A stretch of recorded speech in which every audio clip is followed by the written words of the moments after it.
ഖിയാമത്ത് നാളിൽ ഞങ്ങൾക്ക് ഞങ്ങളുടെ റബ്ബിനെ കാണാൻ കഴിയുമോ? അതൊരു വലിയ ആഗ്രഹമല്ലേ? മർഹബ.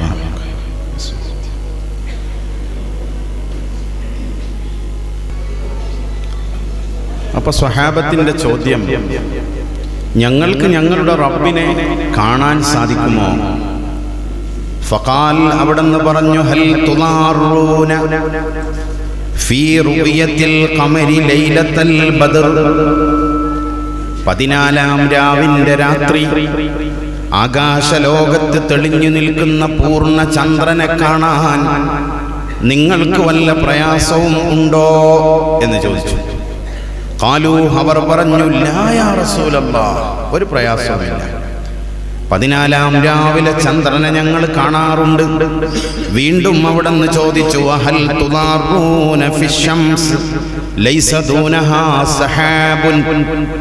കാർമേഘമല്ലാത്ത വല്ല തടസ്സവുമുണ്ടോ നിങ്ങൾക്ക് സൂര്യനെ കാണാൻ?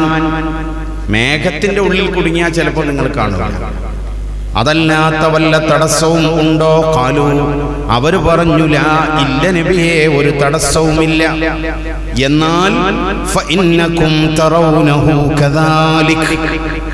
14-ാം രാവിലെ ചന്ദ്രനെ നിങ്ങൾ കാണും പോലെ, സൂര്യനെ നിങ്ങൾ കാണുന്നത് പോലെ നിങ്ങളുടെ റബ്ബിനെ കാണാൻ ഒരവസരം നിങ്ങൾക്ക് ലഭിക്കുമെന്ന് പരിശുദ്ധ റസൂൽ മുഹമ്മദ് മുസ്തഫ സല്ലല്ലാഹു അലൈഹി വസല്ലം. അതാണൊരു മുഅ്മിനായ മനുഷ്യന്റെ ഏറ്റവും വലിയ അഭിലാഷം. അതാണ് ഈ മദീന പാഷൻ മജ്ലിസിൽ ഒരുമിച്ച് കൂടിയ നമ്മൾക്കെല്ലാവർക്കും അല്ലാഹു ആ മഹാഭാഗ്യം നൽകട്ടെ. അതിലും വലുത് വേറൊന്നുമില്ല. നോക്കൂ, നിങ്ങൾ വഫാത്തിന്റെ തൊട്ടു മുമ്പ് പുണ്യനബി സല്ലല്ലാഹു അലൈഹി വസല്ലമ തങ്ങൾ തന്റെ ഭൃത്യനായ അബൂ മുവൈഹിബയുടെ കയ്യും പിടിച്ചിട്ട് മദീനത്തെ ഖബർസ്ഥാനായ ജന്നത്തുൽ ബഖീഅ് ഖബർസ്ഥാൻ സിയാറത്ത് ചെയ്യുന്നു. ദീർഘനേരം ഖബറാളികളുമായി അവിടുന്ന് സംസാരിക്കുന്നു. ആ സംസാരം കഴിഞ്ഞിട്ട് തിരിഞ്ഞു നിന്നിട്ട് വിളിക്കുന്നു, യാ അബാ മുവൈഹിബ, മോനെ അബൂ മുവൈഹിബ, ഞാൻ നിന്നോടൊരു കാര്യം പറയുകയാണ്. എന്താ കാര്യം? ഇന്നി ഖദ് ഊതീതു ബിമഫാത്തിഹ ഖസാഇനിദ് ദുനിയാ. നമ്മൾ വിചാരിച്ചോ ഈ ടെക്നോളജികളൊക്കെ നമ്മളെ കണ്ടുള്ളൂ എന്ന്? മുത്തുനബി സല്ലല്ലാഹു അലൈഹി വസല്ലമ കാണാത്ത ഒരു ടെക്നോളജിയും ഖിയാമത്ത് നാൾ വരെ ലോകത്ത് വരാനില്ല. ഈ ഭൗതിക ലോകത്തിന്റെ സർവ്വ ഖജനാവുകളുടെയും താക്കോൽ അമേരിക്ക വൻ ശക്തിയാവാം, യൂറോപ്പ് വളർന്നു വരുന്നുണ്ടാവാം, റഷ്യയും കൊറിയയും ഒക്കെ വലിയ വിലപേശുന്ന ശക്തികളാവാം. പക്ഷേ അവരുടെയൊക്കെ കയ്യിലുള്ള ഖജനാവുകളുടെ സർവ്വ താക്കോലും അല്ലാഹു കൊടുത്തിട്ടുണ്ട്. മുഹമ്മദ് മുസ്തഫ സല്ലല്ലാഹു അലൈഹി വസല്ലം സർവ്വ ഖജനാവുകളുടെയും താക്കോല് തന്നു. പിന്നെയോ വൽ ഖുൽദി ഫീഹാ, ഈ ദുനിയാവിൽ കാലാകാലം കഴിയാൻ ഒരു അവസരവും എനിക്ക് അല്ലാഹു തന്നു. നമ്മളിവിടെ നീലഗിരിയിൽ മദീന പാഷൻ നടക്കുമ്പോൾ മദീനത്ത് മുത്തുനബി സല്ലല്ലാഹു അലൈഹി വസല്ലമ തങ്ങൾ ജീവനോടെ ഉണ്ടെങ്കിൽ എന്തൊരു രസമായിരിക്കും. അങ്ങനെ കാലാകാലം കഴിയാനുള്ള ഒരു അവസരവും അല്ലാഹു എനിക്ക് തന്നു. പിന്നെയോ സുമ്മൽ ജന്ന, പിന്നെ ഈ ലോകം അവസാനിച്ചു കഴിഞ്ഞാൽ എനിക്ക് സ്വർഗവും തരാം, അതിലുള്ള ഉന്നതമായ പദവിയും തരാം. ഇതെല്ലാം എൻ്റെ മുന്നിൽ വെച്ച് ഒരു ഭാഗത്ത്. എന്നിട്ടോ മറുഭാഗത്ത് വെച്ചു തന്നു, ഫഖുയ്യിർതു ബൈന ദാലിക വബൈന ലിഖാഇ റബ്ബി. ഈ സുഖങ്ങളൊക്കെ ഒരു ഭാഗത്തും മറുഭാഗത്ത് വെച്ചു തന്നു ലിഖാഇ റബ്ബി, എൻ്റെ റബ്ബിനെ കാണാൻ ഒരവസരവും തന്നു. ഇത് കേട്ട ഉടനെ തന്നെ ഭൃത്യനായ അബൂ മുവൈഹിബ പറഞ്ഞു, അല്ലാഹുവിൻ്റെ ഹബീബേ, ബി അബി അൻത വ ഉമ്മി യാ റസൂലല്ലാഹ്, ഞങ്ങൾക്കെല്ലാം തങ്ങളാണ്.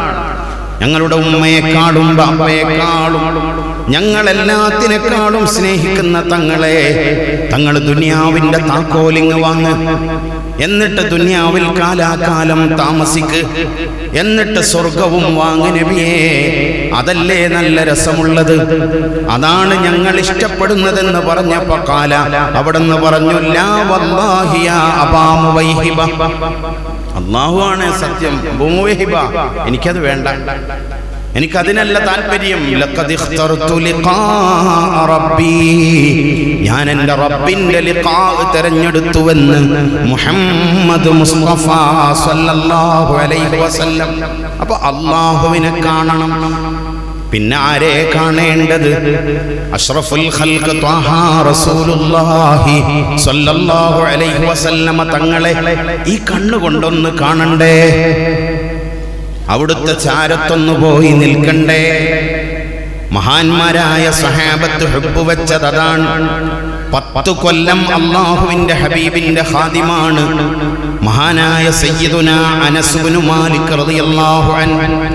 അനസ് ഇബ്നു മാലിക് തങ്ങൾക്ക് വഫാത്ത് ആസന്നമായപ്പോൾ, മരണവേദന വന്നപ്പോൾ മഹാനവർകൾ തന്റെ കൂടെയുള്ളവർക്ക് വസിയ്യത്ത് കൊടുക്കുന്നു. സ്വഹീഹുൽ ബുഖാരിയിൽ കാണാം, ഔസാ അൻ യുജ്അല ഫീ ഹനൂതിഹി, തന്നെ കഫൻ ചെയ്യുമ്പോൾ ഉപയോഗിക്കുന്ന പരുത്തിയിൽ വെക്കാൻ പറഞ്ഞു. തലയണയുടെ ചുവട്ടിൽ നിന്ന് ഒരു ചെറിയ കുപ്പി എടുത്തിട്ട് അടുത്തുള്ള ആളുകളുടെ കയ്യിൽ കൊടുത്തിട്ട് പറഞ്ഞു, ഇതിലുള്ള വെള്ളം ഇത് ആരംഭ റസൂലുള്ളാഹി സ്വല്ലല്ലാഹു അലൈഹി വസല്ലമ തങ്ങളുടെ വിയർപ്പാണ്. ഞാൻ കാലങ്ങളായി സൂക്ഷിച്ചു വെച്ചതാണ്. ഈ വിയർപ്പ് എന്റെ കഫൻ തുണിയിൽ കുടയണം. എന്റെ മൂക്കിലും എന്റെ ചെവിയിലും ഒക്കെ വെക്കുന്ന പരുത്തിയിൽ നിങ്ങൾ ഇത് വെക്കണം. എന്നിട്ട് നിങ്ങൾ എന്നെ മറവ് ചെയ്യണം. ഒരു ചെറിയ വടിക്കഷ്ണം എടുത്തു കൊടുത്തിട്ട് പറഞ്ഞു, ഇതെന്റെ കഫൻ തുണിയിൽ വെക്കണം. ഇത് പുണ്യനബി സല്ലല്ലാഹു അലൈഹി വസല്ലമ തങ്ങൾ എന്നെ ഏൽപ്പിച്ച വടിക്കഷ്ണമാണ്.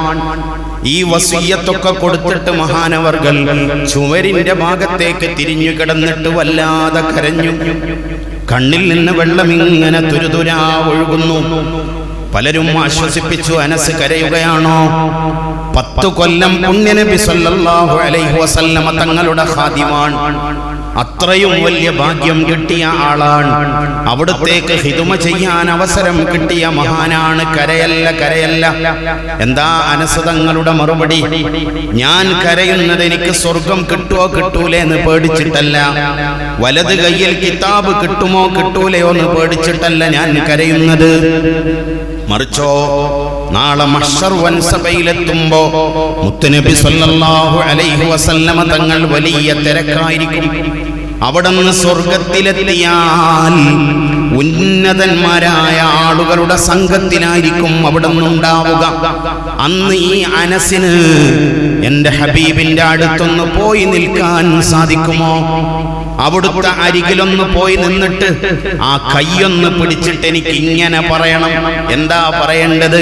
ഹാദാ ഹുവൈമിദുക ഉനൈസു യാ റസൂലല്ലാഹ്. ഇതൊന്ന് പറയണം എനിക്ക്. അങ്ങേക്ക് സേവനം ചെയ്ത ആ ചെറിയ അനസിന് ഓർമ്മ ഉണ്ടോ തങ്ങളെ? 8 വയസ്സുള്ള സമയം മുതൽ 10 കൊല്ലക്കാലം അങ്ങേക്ക് ഹിദുമ ചെയ്ത ഒരു ചെറിയ മോനില്ലേ? എല്ലാവരും മദീനത്തങ്ങ് വന്നപ്പോ എല്ലാവരും അങ്ങേക്ക് സമ്മാനങ്ങൾ തന്നു. എന്റെ ഉമ്മാക്ക് തരാനൊന്നും ഉണ്ടായിരുന്നില്ല.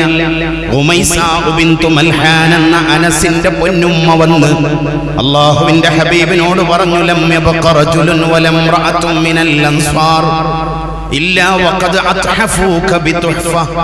അങ്ങേക്ക് തുഹ്ഫ തരാത്ത, അങ്ങേക്ക് സമ്മാനം തരാത്ത, അങ്ങേക്ക് പ്രസന്റേഷൻ നൽകാത്ത ഒരാളും മദീനയിലില്ല. ഞാനല്ലാത്ത ഒരാളുമില്ല. ഞാൻ എന്തേ തരാത്തത്? എന്റെ കയ്യിലില്ലാഞ്ഞിട്ടാണ്. എന്റെ ഈ മോനല്ലാത്ത ഒന്നും എന്റെ കയ്യിലില്ല. അതുകൊണ്ട് തങ്ങൾക്ക് വേണമെങ്കിൽ ഇവനൊരു വേലക്കാരനാക്കാം. അന്ന് കൂടിയതാണ് അനസ്. ആ അനസ് തങ്ങൾ പറയുന്നു, അന്നെനിക്ക് പുണ്യനബി സല്ലല്ലാഹു അലൈഹി വസല്ലമ തങ്ങളുടെ അടുത്ത് പോയിട്ട് ഹാദാ ഹുവൈമിദുക ഉനൈസു എന്ന് പറയാൻ എൻ്റെ റബ്ബെന്നെ അനുവദിക്കുമോ? അതാണ് എനിക്ക് വേണ്ടത്. അപ്പൊ അവിടുത്തെ അരികിലൊന്ന് പോയി നിൽക്കണം. അല്ലാഹുവിന്റെ റസൂൽ സല്ലല്ലാഹു അലൈഹി വസല്ലമ തങ്ങളുടെ ചാരത്ത് എന്തൊരു പ്രഭയാണ്, എന്തൊരഴകാണ്. ലോകം കണ്ടതിൽ വെച്ച് ഏറ്റവും വലിയ സൗന്ദര്യം അല്ലേ? നമ്മൾ പരിശുദ്ധ ഖുർആനിൽ യൂസുഫ് നബി അലൈഹിസ്സലാമിന്റെ സൗന്ദര്യത്തെ കുറിച്ച് പറയുന്നുണ്ട്. എന്റെ ശബ്ദം കേൾക്കുന്ന സഹോദരിമാരെ, യൂസുഫ് നബി അലൈഹിസ്സലാമിന്റെ സൗന്ദര്യത്തിൽ ആകൃഷ്ടരായിട്ട് പെണ്ണുങ്ങൾ പഴം മുറിച്ചിട്ട് അവസാനം കൈമുറിഞ്ഞു പോയ കഥ സൂറത്ത് യൂസുഫിലുണ്ട്. ഫലമ്മാ റഅയ്നഹു അക്ബർനഹു വഖത്തഅന ഐദിയഹുൻ. അവരത്ഭുതപ്പെട്ടു പോയി. ഇതെന്തൊരഴകാണ് യൂസുഫ് നബി അലൈഹിസ്സലാമിനെ കുറിച്ച്, ഇതെന്തൊരഴകാണ്, ഇതെന്തൊരു ഭംഗിയാണ്. എന്നിട്ട് അവർ കൈകൾ മുറിച്ചു. വഖുൽന, ആ പെണ്ണുങ്ങൾ പറഞ്ഞു, ഹാശ ലില്ലാഹ് മാ ഹാദാ ബശറൻ ഇൻ ഹാദാ ഇല്ലാ മലകുൻ കരീം. ഇതൊരു മലക്കാണ്, ഇതൊരു മനുഷ്യനല്ല എന്നാ പറഞ്ഞത്. ആരെക്കുറിച്ച്? യൂസുഫ് അലൈഹിസ്സലാം. എന്നാൽ മുഹമ്മദ് നബി സല്ലല്ലാഹു അലൈഹി വസല്ലമ തങ്ങളോ അവിടുത്തെ സൗന്ദര്യം മനസ്സിലാക്കാൻ ആയിഷ ബീവി പറയുന്ന ഒരു പദ്യം കേട്ടാ മതി. ആയിഷ പറയുന്നുണ്ട്,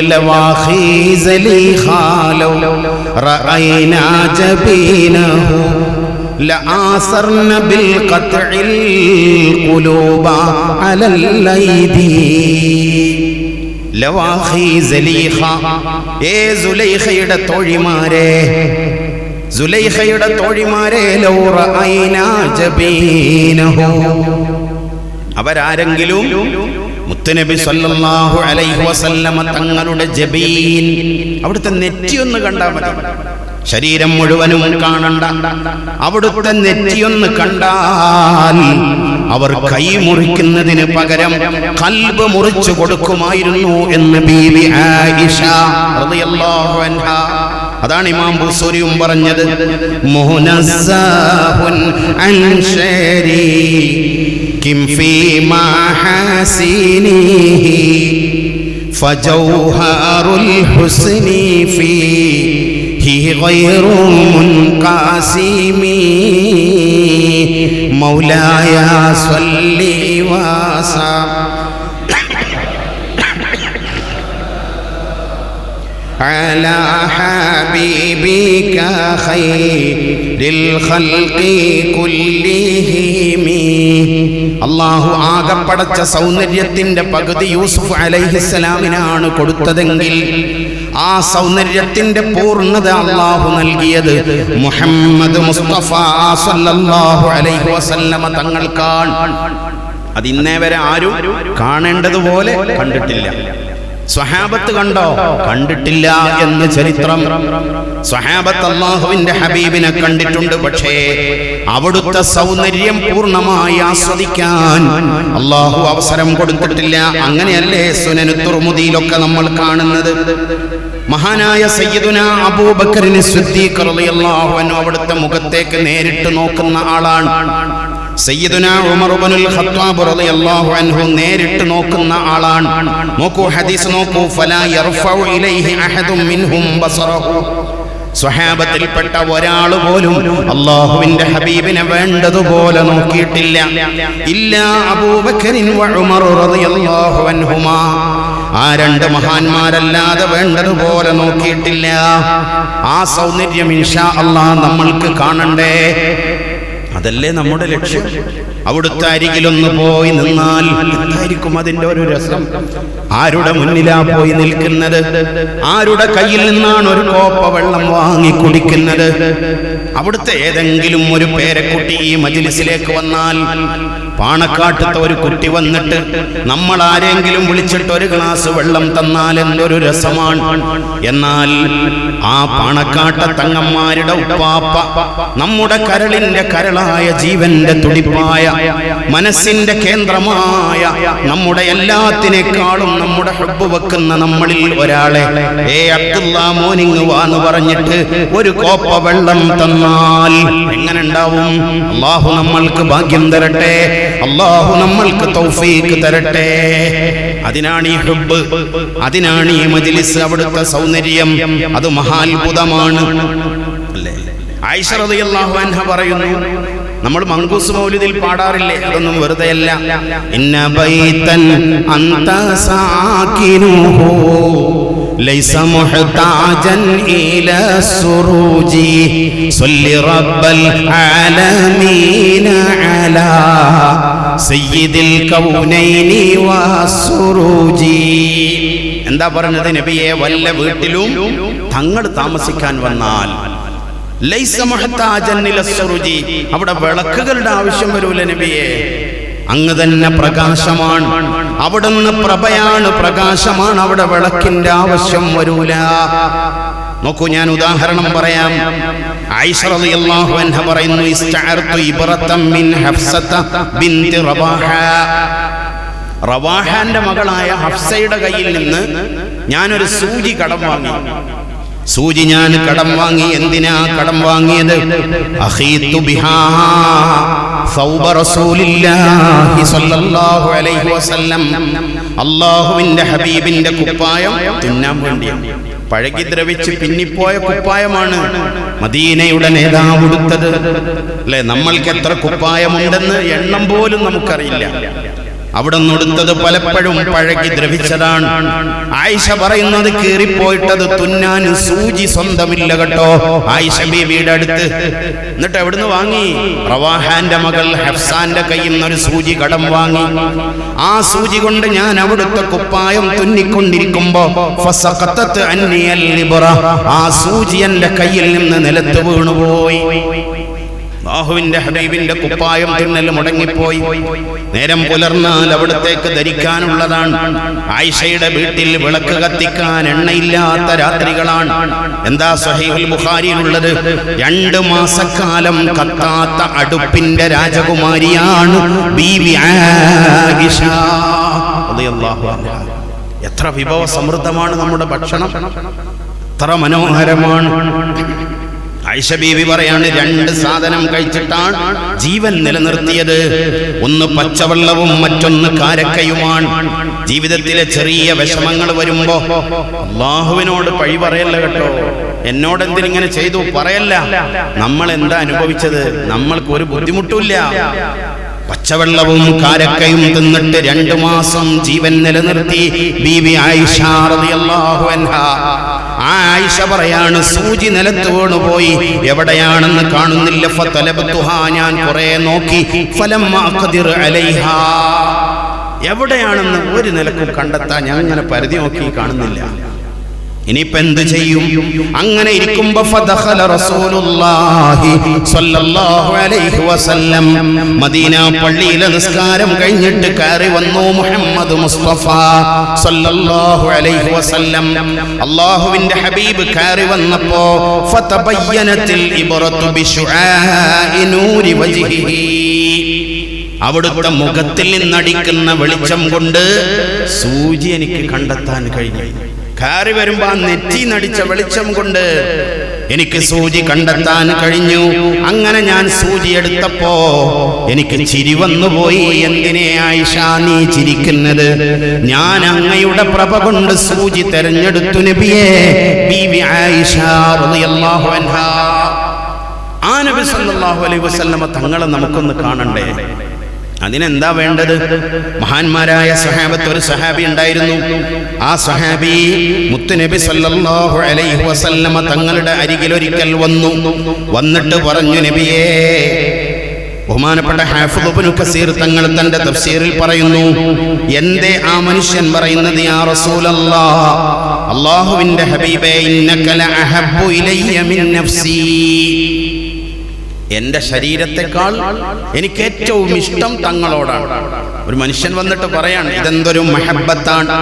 വഅഹബ്ബു ഇലയ്യ മിൻ അഹ്ലി, എന്റെ കുടുംബത്തെക്കാളും എനിക്കിഷ്ടം തങ്ങളോടാണ്.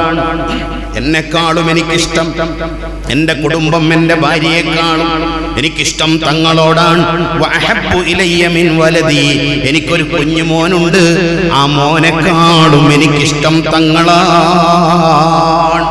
എന്നിട്ട് ആ മനുഷ്യൻ പറയാണ്, വഇന്നീല അകൂനു ഫിൽ ബൈത്ത്, ഞാൻ എൻ്റെ വീട്ടിലാവുമ്പോ അദ്കുറുക, എനിക്ക് തങ്ങളെ ഓർമ്മ വരും. ഞാൻ വീട്ടിലാവുമ്പോ എനിക്ക് തങ്ങളെ ഓർമ്മ വരും. ഫമാസ്ബിറു, എനിക്ക് ക്ഷമിക്കാൻ കഴിയൂല. ഹത്താ ആതിയക, തങ്ങളുടെ അടുത്ത് വരണം. എനിക്ക് വീട്ടിലിരിക്കുമ്പോ എനിക്ക് തങ്ങളെ കാണാൻ കൊതിയാവും, എനിക്കിരിക്കാൻ കഴിയൂല. അങ്ങനെ തോന്നുമ്പോ ഞാൻ അങ്ങയുടെ അരികിലേക്ക് വരും. ഫഅൻദുറു ഇലൈക്, തങ്ങളുടെ മുഖത്തേക്ക് ഇങ്ങനെ നോക്കിയിരിക്കും ഞാൻ. അപ്പൊ എനിക്ക് സന്തോഷം. ഞാൻ വീണ്ടും എവിടെയെങ്കിലും പോകുമ്പോ ഒരിത്തിരി സമയം തങ്ങളെ കാണാതിരിക്കും, എനിക്ക് വിഷമമാകും. ഞാൻ ഓടിക്കിതച്ചു വരും. എന്നിട്ട് ആ സഹാബി പറയുന്നു, നബിയേ, വൈദാ ദകർതു മൗതി വമൗതക, ഞാൻ എൻ്റെ മരണവും തങ്ങളുടെ മരണവും ഇങ്ങനെ ആലോചിച്ച് നോക്കുക. ഞാനും മരിക്കും, തങ്ങളും മരിക്കും. അങ്ങനെ മരിച്ചാൽ അറഫ്തു, ഞാൻ മനസ്സിലാക്കുന്നു, അന്നക ഇദാ ദഖൽതൽ ജന്ന, അങ്ങ് സ്വർഗ്ഗത്തിലെത്തും.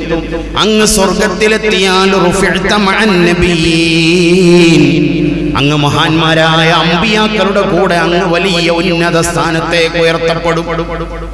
അങ്ങനെ ഉയർത്തപ്പെട്ടാൽ വഇൻ ദഖൽതുൽ ജന്ന, ഞാനും എങ്ങനെയെങ്കിലും സ്വർഗ്ഗത്തിലെത്തും. ഖശീതു അല്ലാ അറാക യാ റസൂലല്ലാഹ്, അവിടുന്ന് തങ്ങളെ കാണൂലേ എന്നോർത്തിട്ട് എനിക്ക് പേടിയാകുന്നു നബിയേ. അതുകൊണ്ട് വന്നതാണ് ഞാൻ എന്താ ചെയ്യേണ്ടത്? ഞാൻ മരിക്കും, തങ്ങളും മരിക്കും. ഇവിടുന്ന് ഞാൻ കാണാൻ കൊതിയാവുമ്പോ തങ്ങൾ ഇവിടെ ഉണ്ട്. ഞാനങ്ങ് മരിച്ചു പോയാൽ ആ സ്വർഗലോകത്ത് വെച്ചുകൊണ്ട് എനിക്ക് എൻ്റെ ഹബീബിനെ ഒന്ന് കാണണമെന്ന് തോന്നിയാൽ, കാണാൻ പറ്റാതെ പോയാൽ ഞാൻ എന്ത് ചെയ്യും? വഇൻ ദഖൽതുൽ ജന്ന, ഞാൻ സ്വർഗത്തിലെത്തിയാൽ ഖശീതു അല്ലാ അറാക, ഞാൻ തങ്ങളെ കാണൂലേ എന്നാണ് എൻ്റെ പേടി. അതിനെനിക്കൊരു സമാധാനം പറഞ്ഞു തരണം. ഫലം യറുദ്ദ അലൈഹി ഷൈഉൻ, പുണ്യനബി സല്ലല്ലാഹു അലൈഹി വസല്ലം ഒന്നും മറുപടി കൊടുത്തില്ല. എന്താ പറയേണ്ടത്? ഈ മനുഷ്യനോട് അവിടെ വെച്ചുകൊണ്ട് നമ്മൾ കണ്ടുകിട്ടുമെന്ന് ഉറപ്പ് പറയണമെങ്കിൽ അള്ളാഹുവിന്റെ ഭാഗത്ത് നിന്ന് നിർദ്ദേശം വരണം. ആ സഹാബി പൊട്ടിക്കരഞ്ഞുകൊണ്ട് കാത്തിരിക്കുകയാണ്, തങ്ങളെ എനിക്കൊരു മറുപടി തരണം. അവിടെ വെച്ചുകൊണ്ട് എനിക്ക് കാണാൻ പറ്റുമോ? നീലഗിരിയിലെ ഈ മലയിടുക്കിന്റെ ഉള്ളിൽ പുണ്യനബി സല്ലല്ലാഹു അലൈഹി വസല്ലം തങ്ങളെ ഹുബ്ബ് വെച്ചിട്ട് വന്ന മുഅ്മിനീങ്ങളെ നമുക്ക് നാളെ കാണാൻ കഴിയോ? എന്താ മറുപടി കൊടുത്തത്?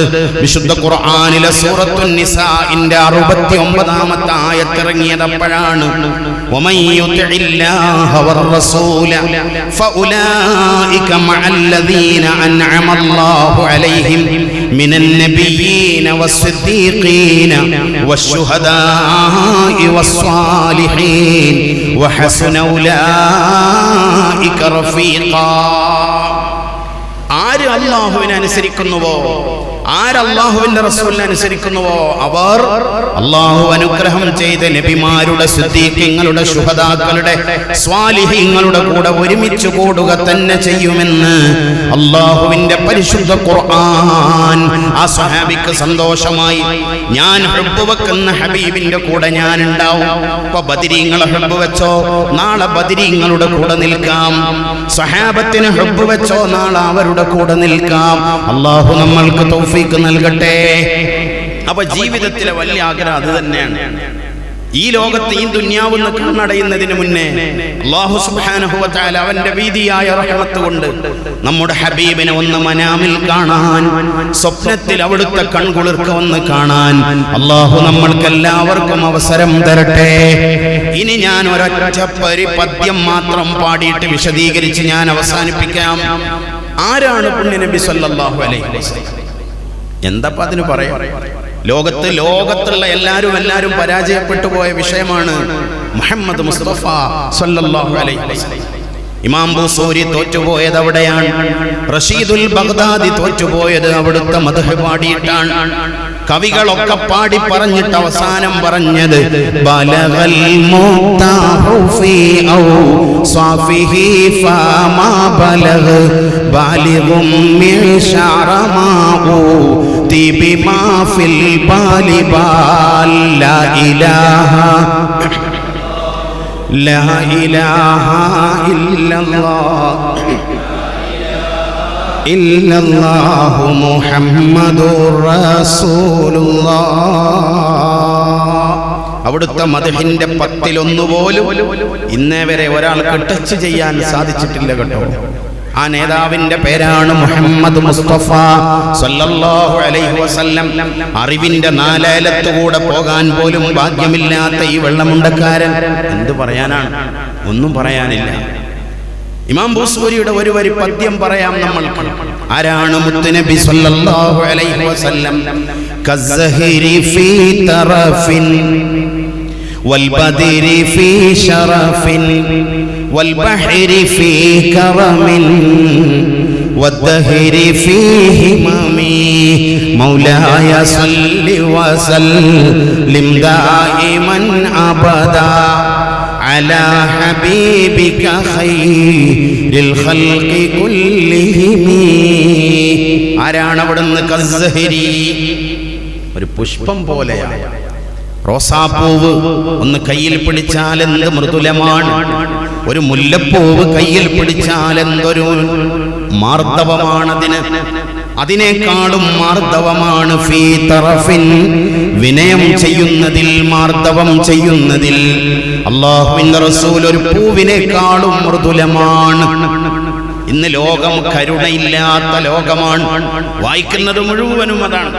കുഞ്ഞുമക്കളെ പീഡിപ്പിക്കുക, കുഞ്ഞുമക്കളെ കൊന്നുകളയുക, സ്വന്തം ഉമ്മ മക്കളെ കിണറ്റിലേക്ക് വലിച്ചെറിയുക. ഏതോ ഒരു കാമുകന്റെ കട്ടിലിൽ ചേർന്നു കിടന്നാൽ 1-2 സെക്കൻഡ് നീണ്ടു നിൽക്കുന്ന സുഖത്തിനു വേണ്ടി ഉമ്മ ഉമ്മ എന്ന് വിളിക്കുന്ന പൈതലിനെ കൊണ്ടുപോയി കിണറ്റിലെറിയുക, വിഷം കൊടുത്തു കൊല്ലുക. തനിക്ക് ജീവിതത്തിൽ കുറച്ച് സുഖിക്കണമെന്ന് കരുതുമ്പോ സ്വന്തം മകളുടെ ശരീരത്തിൽ കയറിയിട്ട് വികാരം തീർക്കുക. ഇതൊക്കെയാണ് ഇന്ന് വായിച്ചുകൊണ്ടിരിക്കുന്നത്. ഇതൊക്കെയാണ് ഇന്നത്തെ വാർത്തകൾ. കരുണ പറ്റിയ ലോകം. ഈ കോവിഡും കൂടെ വന്നപ്പോ ഒരു മനഃശാസ്ത്ര ഡോക്ടർ എന്നോട് പറഞ്ഞു, ക്രമാതീതമായി മക്കൾ വന്നുകൊണ്ടിരിക്കുകയാണ്. മനഃശാസ്ത്ര വിദഗ്ധന്മാരുടെ അടുത്ത് എന്തുകൊണ്ട് അവർ ഒറ്റപ്പെട്ടിരിക്കുന്നു, അവർക്ക് സ്നേഹം കിട്ടുന്നില്ല, അവർ ഏകാന്തതയിലാണ്. ബാപ്പ വാട്സാപ്പിലാണ്, ഉമ്മ ഫേസ്ബുക്കിലുമാണ്. പാപ്പാനെ പോയി വിളിച്ചാൽ 1, 2, 3 തവണ വിളിച്ചാലും ബാപ്പ മിണ്ടാറില്ല, അയാൾ ചാറ്റ് ചെയ്യുകയാണ്.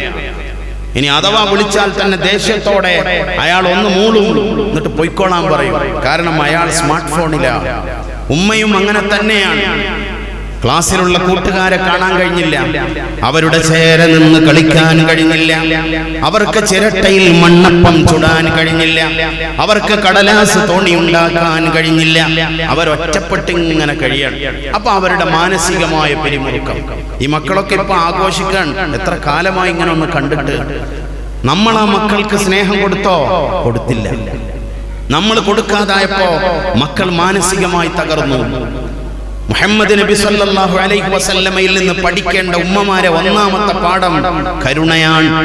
വമാ അർസൽനാക ഇല്ലാ റഹ്മതൻ ലിൽ ആലമീൻ. മനുഷ്യർക്ക് മാത്രമല്ല, ഈ പ്രപഞ്ചത്തിലുള്ള സർവ്വതിനും കരുണ. ഞാനിനി ഉദാഹരണം പറയാം, ശ്രദ്ധിച്ച് കേട്ടോളണേ. മക്കളെ ചേർത്ത് പിടിക്കണേ ഉമ്മമാരെ. അവരോട് ദേഷ്യം വെക്കല്ലേ ഉമ്മമാരെ. അവരെ ദേഷ്യം പിടിച്ചിട്ട് നന്നാക്കാമെന്നാരും വിചാരിക്കല്ലേ. അവരെ സ്നേഹിച്ചിട്ടല്ലാതെ നന്നാക്കാൻ കഴിയില്ല. ആ മക്കളുടെ കൽബിൽ ഉമ്മാക്ക് ഒരിടം വേണം. ഒരു മോളോട് ചോദിക്കാം, മോളെ ബെസ്റ്റ് ഫ്രണ്ട് ആരാണ്? മോക്ക് ഏറ്റവും ഇഷ്ടപ്പെട്ട ആളാരാണ്? മോളെ എല്ലാ സ്വകാര്യവും പറയാൻ പറ്റുന്ന ആളാരാണെന്ന് ചോദിച്ചാൽ എന്റെ മോള് പറയണം എന്റെ ഉമ്മയാണ്. ഉമ്മാനോട് പറയാത്ത ഒരു സ്വകാര്യവും എനിക്കില്ല. അങ്ങനെ പറയുന്ന ഒരു മോൾ ഒളിച്ചോടൂല, തീർച്ചയാണ്. അവരെ വഴിയിൽ നിന്ന് ആരെങ്കിലും ചാക്കിട്ട് പിടിക്കാൻ നിന്നാൽ അവൾ ഉമ്മയുടെ അടുത്ത് വന്ന് പറയും, ഇന്ന് ബസ് ഷെൽട്ടറിലുള്ള ഇന്ന മനുഷ്യൻ എന്നോട് പ്രണയാഭ്യർത്ഥന നടത്തിയിരുന്നു. ഉമ്മ പറഞ്ഞു കൊടുക്കും, മോളെ അത് അബദ്ധമാണ്. പിന്നെ എങ്ങനെ മോൾ ഒളിച്ചോടിയത്? ഉമ്മയും മോളും തമ്മിൽ ഒരു കണക്ഷനും ഇല്ല. മോളുള്ള കണക്ഷൻ മോൾക്കുള്ള ഫോണിൽ മാത്രമാണ്. പാതിരാത്രിയിലും അവളയുടെ തലയണയുടെ ഉള്ളിൽ നിന്ന് കിലുകില മണിയടിച്ചു കാമുകന്റെ. അപ്പോഴാണ് പിന്നാമ്പുറത്തെ വാതിൽ തുറന്നിട്ട് ലാ ഇലാഹ ഇല്ലല്ലാഹ് വലിച്ചൊരേറ് വെച്ചു കൊടുത്തു. മുഖമക്കനെയും പർദ്ദയും വലിച്ചൊരേറ് വെച്ചു കൊടുത്തു. കണ്ടവന്റെ കൂടെ ഇറങ്ങിപ്പോയത് ഉമ്മമാരെ, നിങ്ങൾ നിങ്ങളുടെ മകളുടെ കൽബിൽ കയറാത്തത് കൊണ്ടാണ്.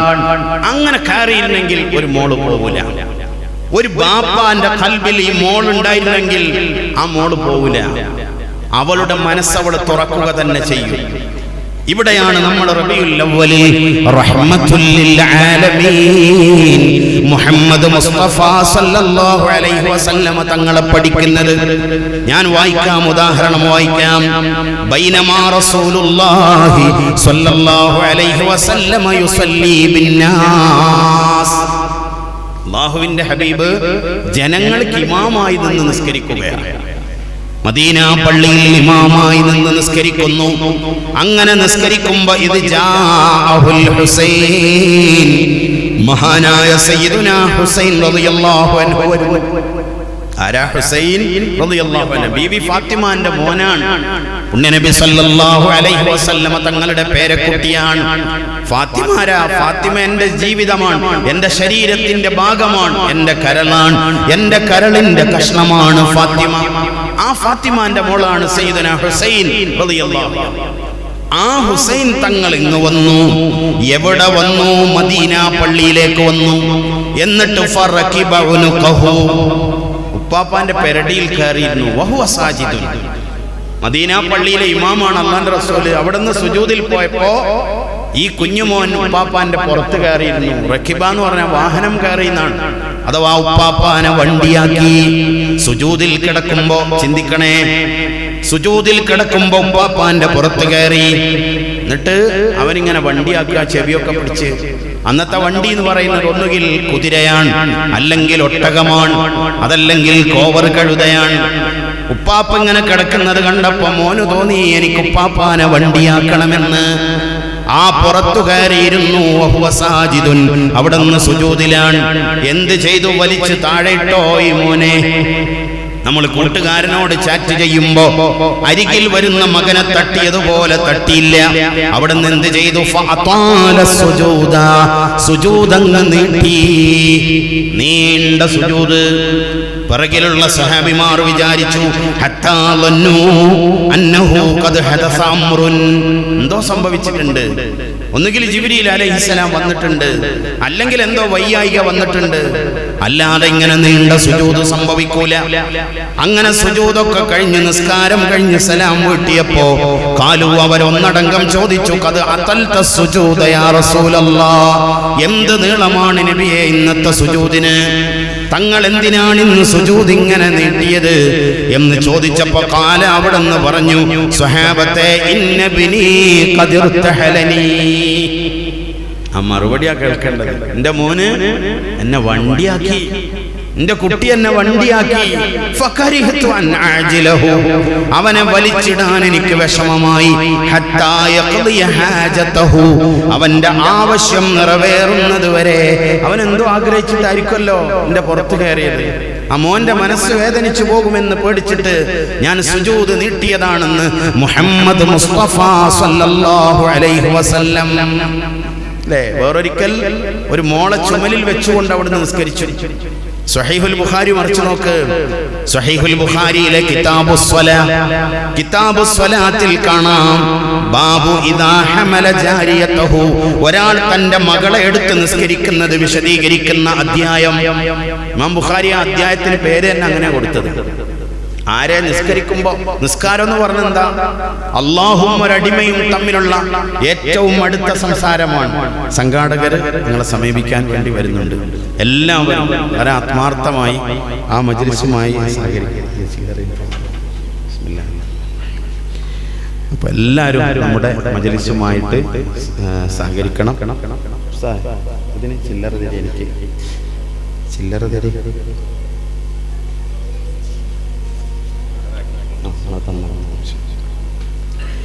അപ്പോ പുണ്യ റസൂലുള്ളാഹി സ്വല്ലല്ലാഹു അലൈഹി വസല്ലം ഉമാമ എന്ന് പറയുന്ന പൊന്നുമോളെ എടുത്തുകൊണ്ട് നിസ്കരിച്ചു.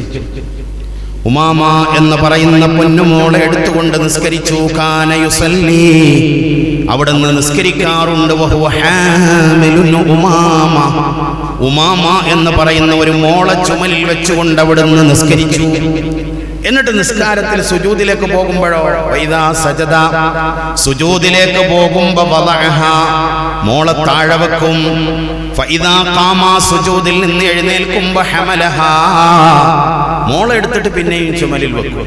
അങ്ങനെ നിസ്കരിച്ചു മുഹമ്മദ് മുസ്തഫ സല്ലല്ലാഹു അലൈഹി വസല്ലം. ഇപ്പൊ നമ്മൾ അങ്ങനെ നിസ്കരിക്കാത്ത എന്തുകൊണ്ടാ? ഇബ്നു ഹജർ തങ്ങൾ തന്റെ ഫത്ഹുൽ ബാരിയിൽ വിശദീകരിക്കുന്നു. അന്ന് അങ്ങനെ നിസ്കരിക്കാൻ ഒരു കാരണം ഉണ്ടായിരുന്നു. പെണ്ണുങ്ങളെ, നിങ്ങൾ ആർക്കും വേണ്ടായിരുന്നു, പെണ്ണിനെ ആർക്കും വേണ്ടായിരുന്നു. അല്ലെ, ഇന്നിപ്പോ നിങ്ങളുടെ പർദ്ദക്ക് പ്രതിഷേധം കാണിക്കുന്ന ആളുകൾ, ഇന്ന് ഇസ്ലാമിന്റെ വേഷഭൂഷാദികളെ വിമർശിക്കുന്നവർ, എന്തായിരുന്നു പഴയ കാലാവസ്ഥ?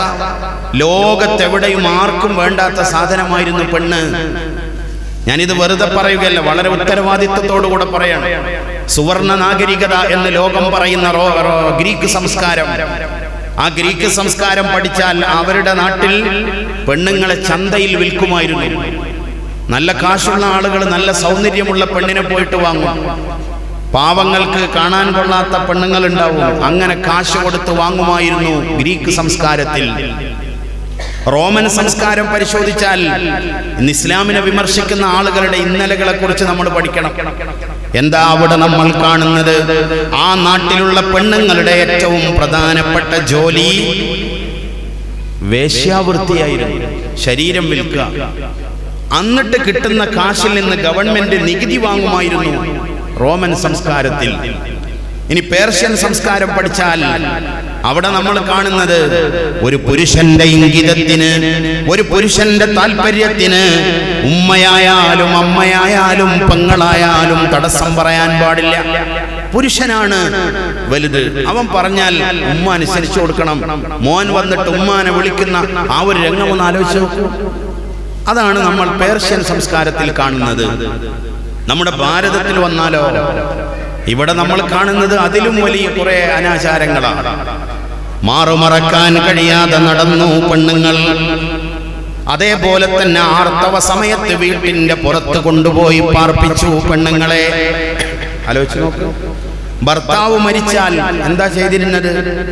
ഭർത്താവ് മരിച്ചാൽ വിറക് കൊണ്ടുവന്ന് ഭർത്താവിനെ കത്തിക്കും. ആ ഭർത്താവിനെ കത്തിക്കുമ്പോ ഭാര്യ ഓടി വന്നിട്ട് അതിൽ ചാടി മരിച്ചോളണം. നമ്മുടെ നാട്ടിൽ നടന്ന നിയമമാണ്. ആ നിയമത്തിന്റെ പേര് സതി എന്നാണ്. നിങ്ങൾ ഗൂഗിളിൽ ഒന്ന് സെർച്ച് ചെയ്ത് നോക്കി എന്താണ് സതി, അപ്പൊ മനസ്സിലാവും. എത്ര ചെറിയ പ്രായമുള്ള പെണ്ണായാലും വേണ്ടില്ല, ഭർത്താവ് മരിച്ചോ അവൾക്ക് ഈ ലോകത്ത് ഒരു സ്ഥാനമില്ല. അവൾ പോയിട്ട് ചാടി ചത്തോളണം. ഇതായിരുന്നു ഒരു സമ്പ്രദായം. ഞാൻ കൂടുതൽ പറയുന്നില്ല. എന്നാൽ അറബികളുടെ അവസ്ഥ അതിലും മോശമായിരുന്നു. അറബികളുടെ അവസ്ഥ പരിശുദ്ധ ഖുർആൻ സൂറത്തുൻ നഹ്ൽ വഇദാ ബുശ്ശിറ അഹദുഹും ബിൽ ഉൻസാ ളല്ല വജ്ഹുഹു മുസ്വദ്ദൻ വഹുവ കലീം. എന്തായിരുന്നു അവരുടെ അവസ്ഥ? ജീവനോടെ കുഴിച്ചു മൂടിക്കളഞ്ഞില്ലേ അറബികള്? പെണ്ണാണ് ജനിച്ചത് എന്ന് കേട്ടാൽ അവരുടെ മുഖം കറുത്ത് കരിവാളിക്കുമായിരുന്നു. അവർ കൊന്നുകളയുമായിരുന്നു. കൊല്ലുന്നതിൽ എല്ലാവരും ഇത്തിഫാക്കാണ്, ഏകാഭിപ്രായക്കാരാണ്. പിന്നെ എങ്ങനെ കൊല്ലേണ്ടത് അതിൽ അഭിപ്രായ വ്യത്യാസം ഉണ്ടായിരുന്നു. സൂറത്തുൻ നഹലിന്റെ 58-ാം ആയത്ത് വിശദീകരിക്കുന്നിടത്ത് ഇമാം ഫഖറുദ്ദീൻ റാസി റളിയല്ലാഹു അൻഹു പറയുന്നു, കാനൂ മുഖ്തലിഫീന ഫീ ഖത്ലിൽ ബനാത്. കേട്ടോളണേ പെണ്ണുങ്ങളെ, ഇന്ന് നിങ്ങളോട് പർദ്ദ അഴിക്കണമെന്ന് പറയുന്ന ആളുകൾ അവരാരായിരുന്നാലും വേണ്ടില്ല, മുസ്ലിം നാമധാരികളാണ് കൂടുതലും പറയുന്നത്. അപ്പൊ പഴയ കാലത്ത് സ്ത്രീകളുടെ അവസ്ഥ, അവരെ കൊല്ലുമായിരുന്നു, ആർക്കും വേണ്ടായിരുന്നു. കൊല്ലുന്ന കാര്യത്തിൽ മുഖ്തലിഫീൻ, അവർ ഇഖ്തിലാഫായിരുന്നു, പലർക്കും പല അഭിപ്രായമായിരുന്നു. ഇമാം റാസി തങ്ങൾ പറയുന്നു, ഫമിൻഹും മൻ യഹ്ഫിറുൽ ഹഫീറത വയദ്ഫനുഹാ ഫീഹാ ഇലാ അൻ തമൂത്. ചില ആളുകൾ കൊന്നിരുന്നത് കുഴി കുഴിച്ചിട്ട് ആ കുഴിയിൽ കൊണ്ടുപോയി അങ്ങട്ടേക്കും, അവിടെ കിടന്ന് ചത്തോളണം. കുഞ്ഞുമക്കൾ ആരെ കൊണ്ടിടുന്നത്? കാൽച്ചുവട്ടിൽ ഒരു കുഞ്ഞ് കിടന്ന് കരയുമ്പോൾ ഉമ്മാന്റെ മാറിടം പറയുന്നുണ്ട്, ഇങ്ങോട്ട് ചേർത്ത് വെക്ക്. 9 മാസം കൊണ്ട് നടന്നതാണ്. ക്ഷീണത്തിന്റെ മേൽ ക്ഷീണം സഹിച്ചിട്ടാണ് ഒരു ഗർഭം, ഒരു പ്രസവം. പരിശുദ്ധ ഖുർആൻ പറഞ്ഞത് ക്ഷീണം എന്നല്ല, ഇരട്ടി ക്ഷീണം എന്നാണ്. അങ്ങനെ നൊന്ത് പെറ്റ ഒരു കുഞ്ഞ് കാൽച്ചുവട്ടിൽ നിന്ന് കരയുമ്പോ ഭർത്താവ് വന്നിട്ട് നോക്കാണ്, ആണോ പെണ്ണോ. പെണ്ണാണ് എന്നറിഞ്ഞാൽ എലിയെ പിടിച്ചു കൊണ്ടുപോകും പോലെ കൊണ്ടുപോയിട്ട് നേരത്തെ ഉണ്ടാക്കിയ കുഴിയിലേക്ക് ഒരു ഏറ് വെച്ചു കൊടുക്കും, അവിടെ കിടന്ന് ചത്തോളണം. ഒരു രീതി അങ്ങനെയാണ്. രണ്ടാമത്തെ രീതി, വമിൻഹും മൻ യർമീഹാ മിൻ ഷാഹിഖി ജബലിൻ. വലിയ മലയുടെ മുകളിൽ കൊണ്ടുപോയിട്ട് വലിച്ചൊരേറ് വെച്ചു കൊടുക്കും. ചിലർക്ക് അങ്ങനെ കൊല്ലാനായിരുന്നു ഇഷ്ടം. കുഞ്ഞ് പെണ്ണാണെന്നറിഞ്ഞാൽ വലിയ കുന്നിന്റെ മുകളിൽ കൊക്കയിലേക്ക് വലിച്ചൊരേറ് വെച്ചു കൊടുക്കും. വേറെ ചില ആളുകൾ വമിൻഹും മൻ യഗ്രിഖുഹാ, കുഞ്ഞുമോളെ കൊണ്ടുപോയിട്ട് വെള്ളത്തിൽ മുക്കിക്കൊല്ലാനായിരുന്നു ചിലർക്ക് ഇഷ്ടം. ആലോചിച്ചു, നിഷ്കളങ്കയായ ആ പൈതലിനെ കൊണ്ടുപോയിട്ട് വെള്ളത്തിൽ മുക്കിക്കൊന്നു അറബികൾ. വേറെ ചില ആളുകൾ വമിൻഹും മൻ യദ്ബഹുഹാ, ആ കുഞ്ഞുമോളെ കിടത്തിയിട്ട് അവളുടെ കഴുത്തിൽ കത്തി വെച്ചിട്ട് അറുത്തിട്ടാണ് കൊന്നത്. അപ്പൊ കൊല്ലുന്നതിൽ എല്ലാവരും ഇത്തിഫാക്കാണ്. അങ്ങനെ ഒരു കാലം ഉണ്ടായിരുന്നു. ആ കാലത്താണ് ആമിന ബീവിയുടെ മുത്തുമോൻ മുഹമ്മദ് മുഹമ്മദ് മുസ്തഫ സല്ലല്ലാഹു അലൈഹി വസല്ലം ഉമാമ എന്ന് പറയുന്ന മോളെ ചുമലിൽ വെച്ച് നിസ്കരിച്ചത് ഇത് നിങ്ങൾ വിചാരിക്കുന്ന വേണ്ടാത്ത മുതലല്ല കേട്ടോ. ഇത് നിസ്കാരത്തിൽ ചേർത്ത് വെക്കാൻ പറ്റുന്ന മുതലാണ്. ആരെങ്കിലും 2 പെൺമക്കളെ വളർത്തിയാൽ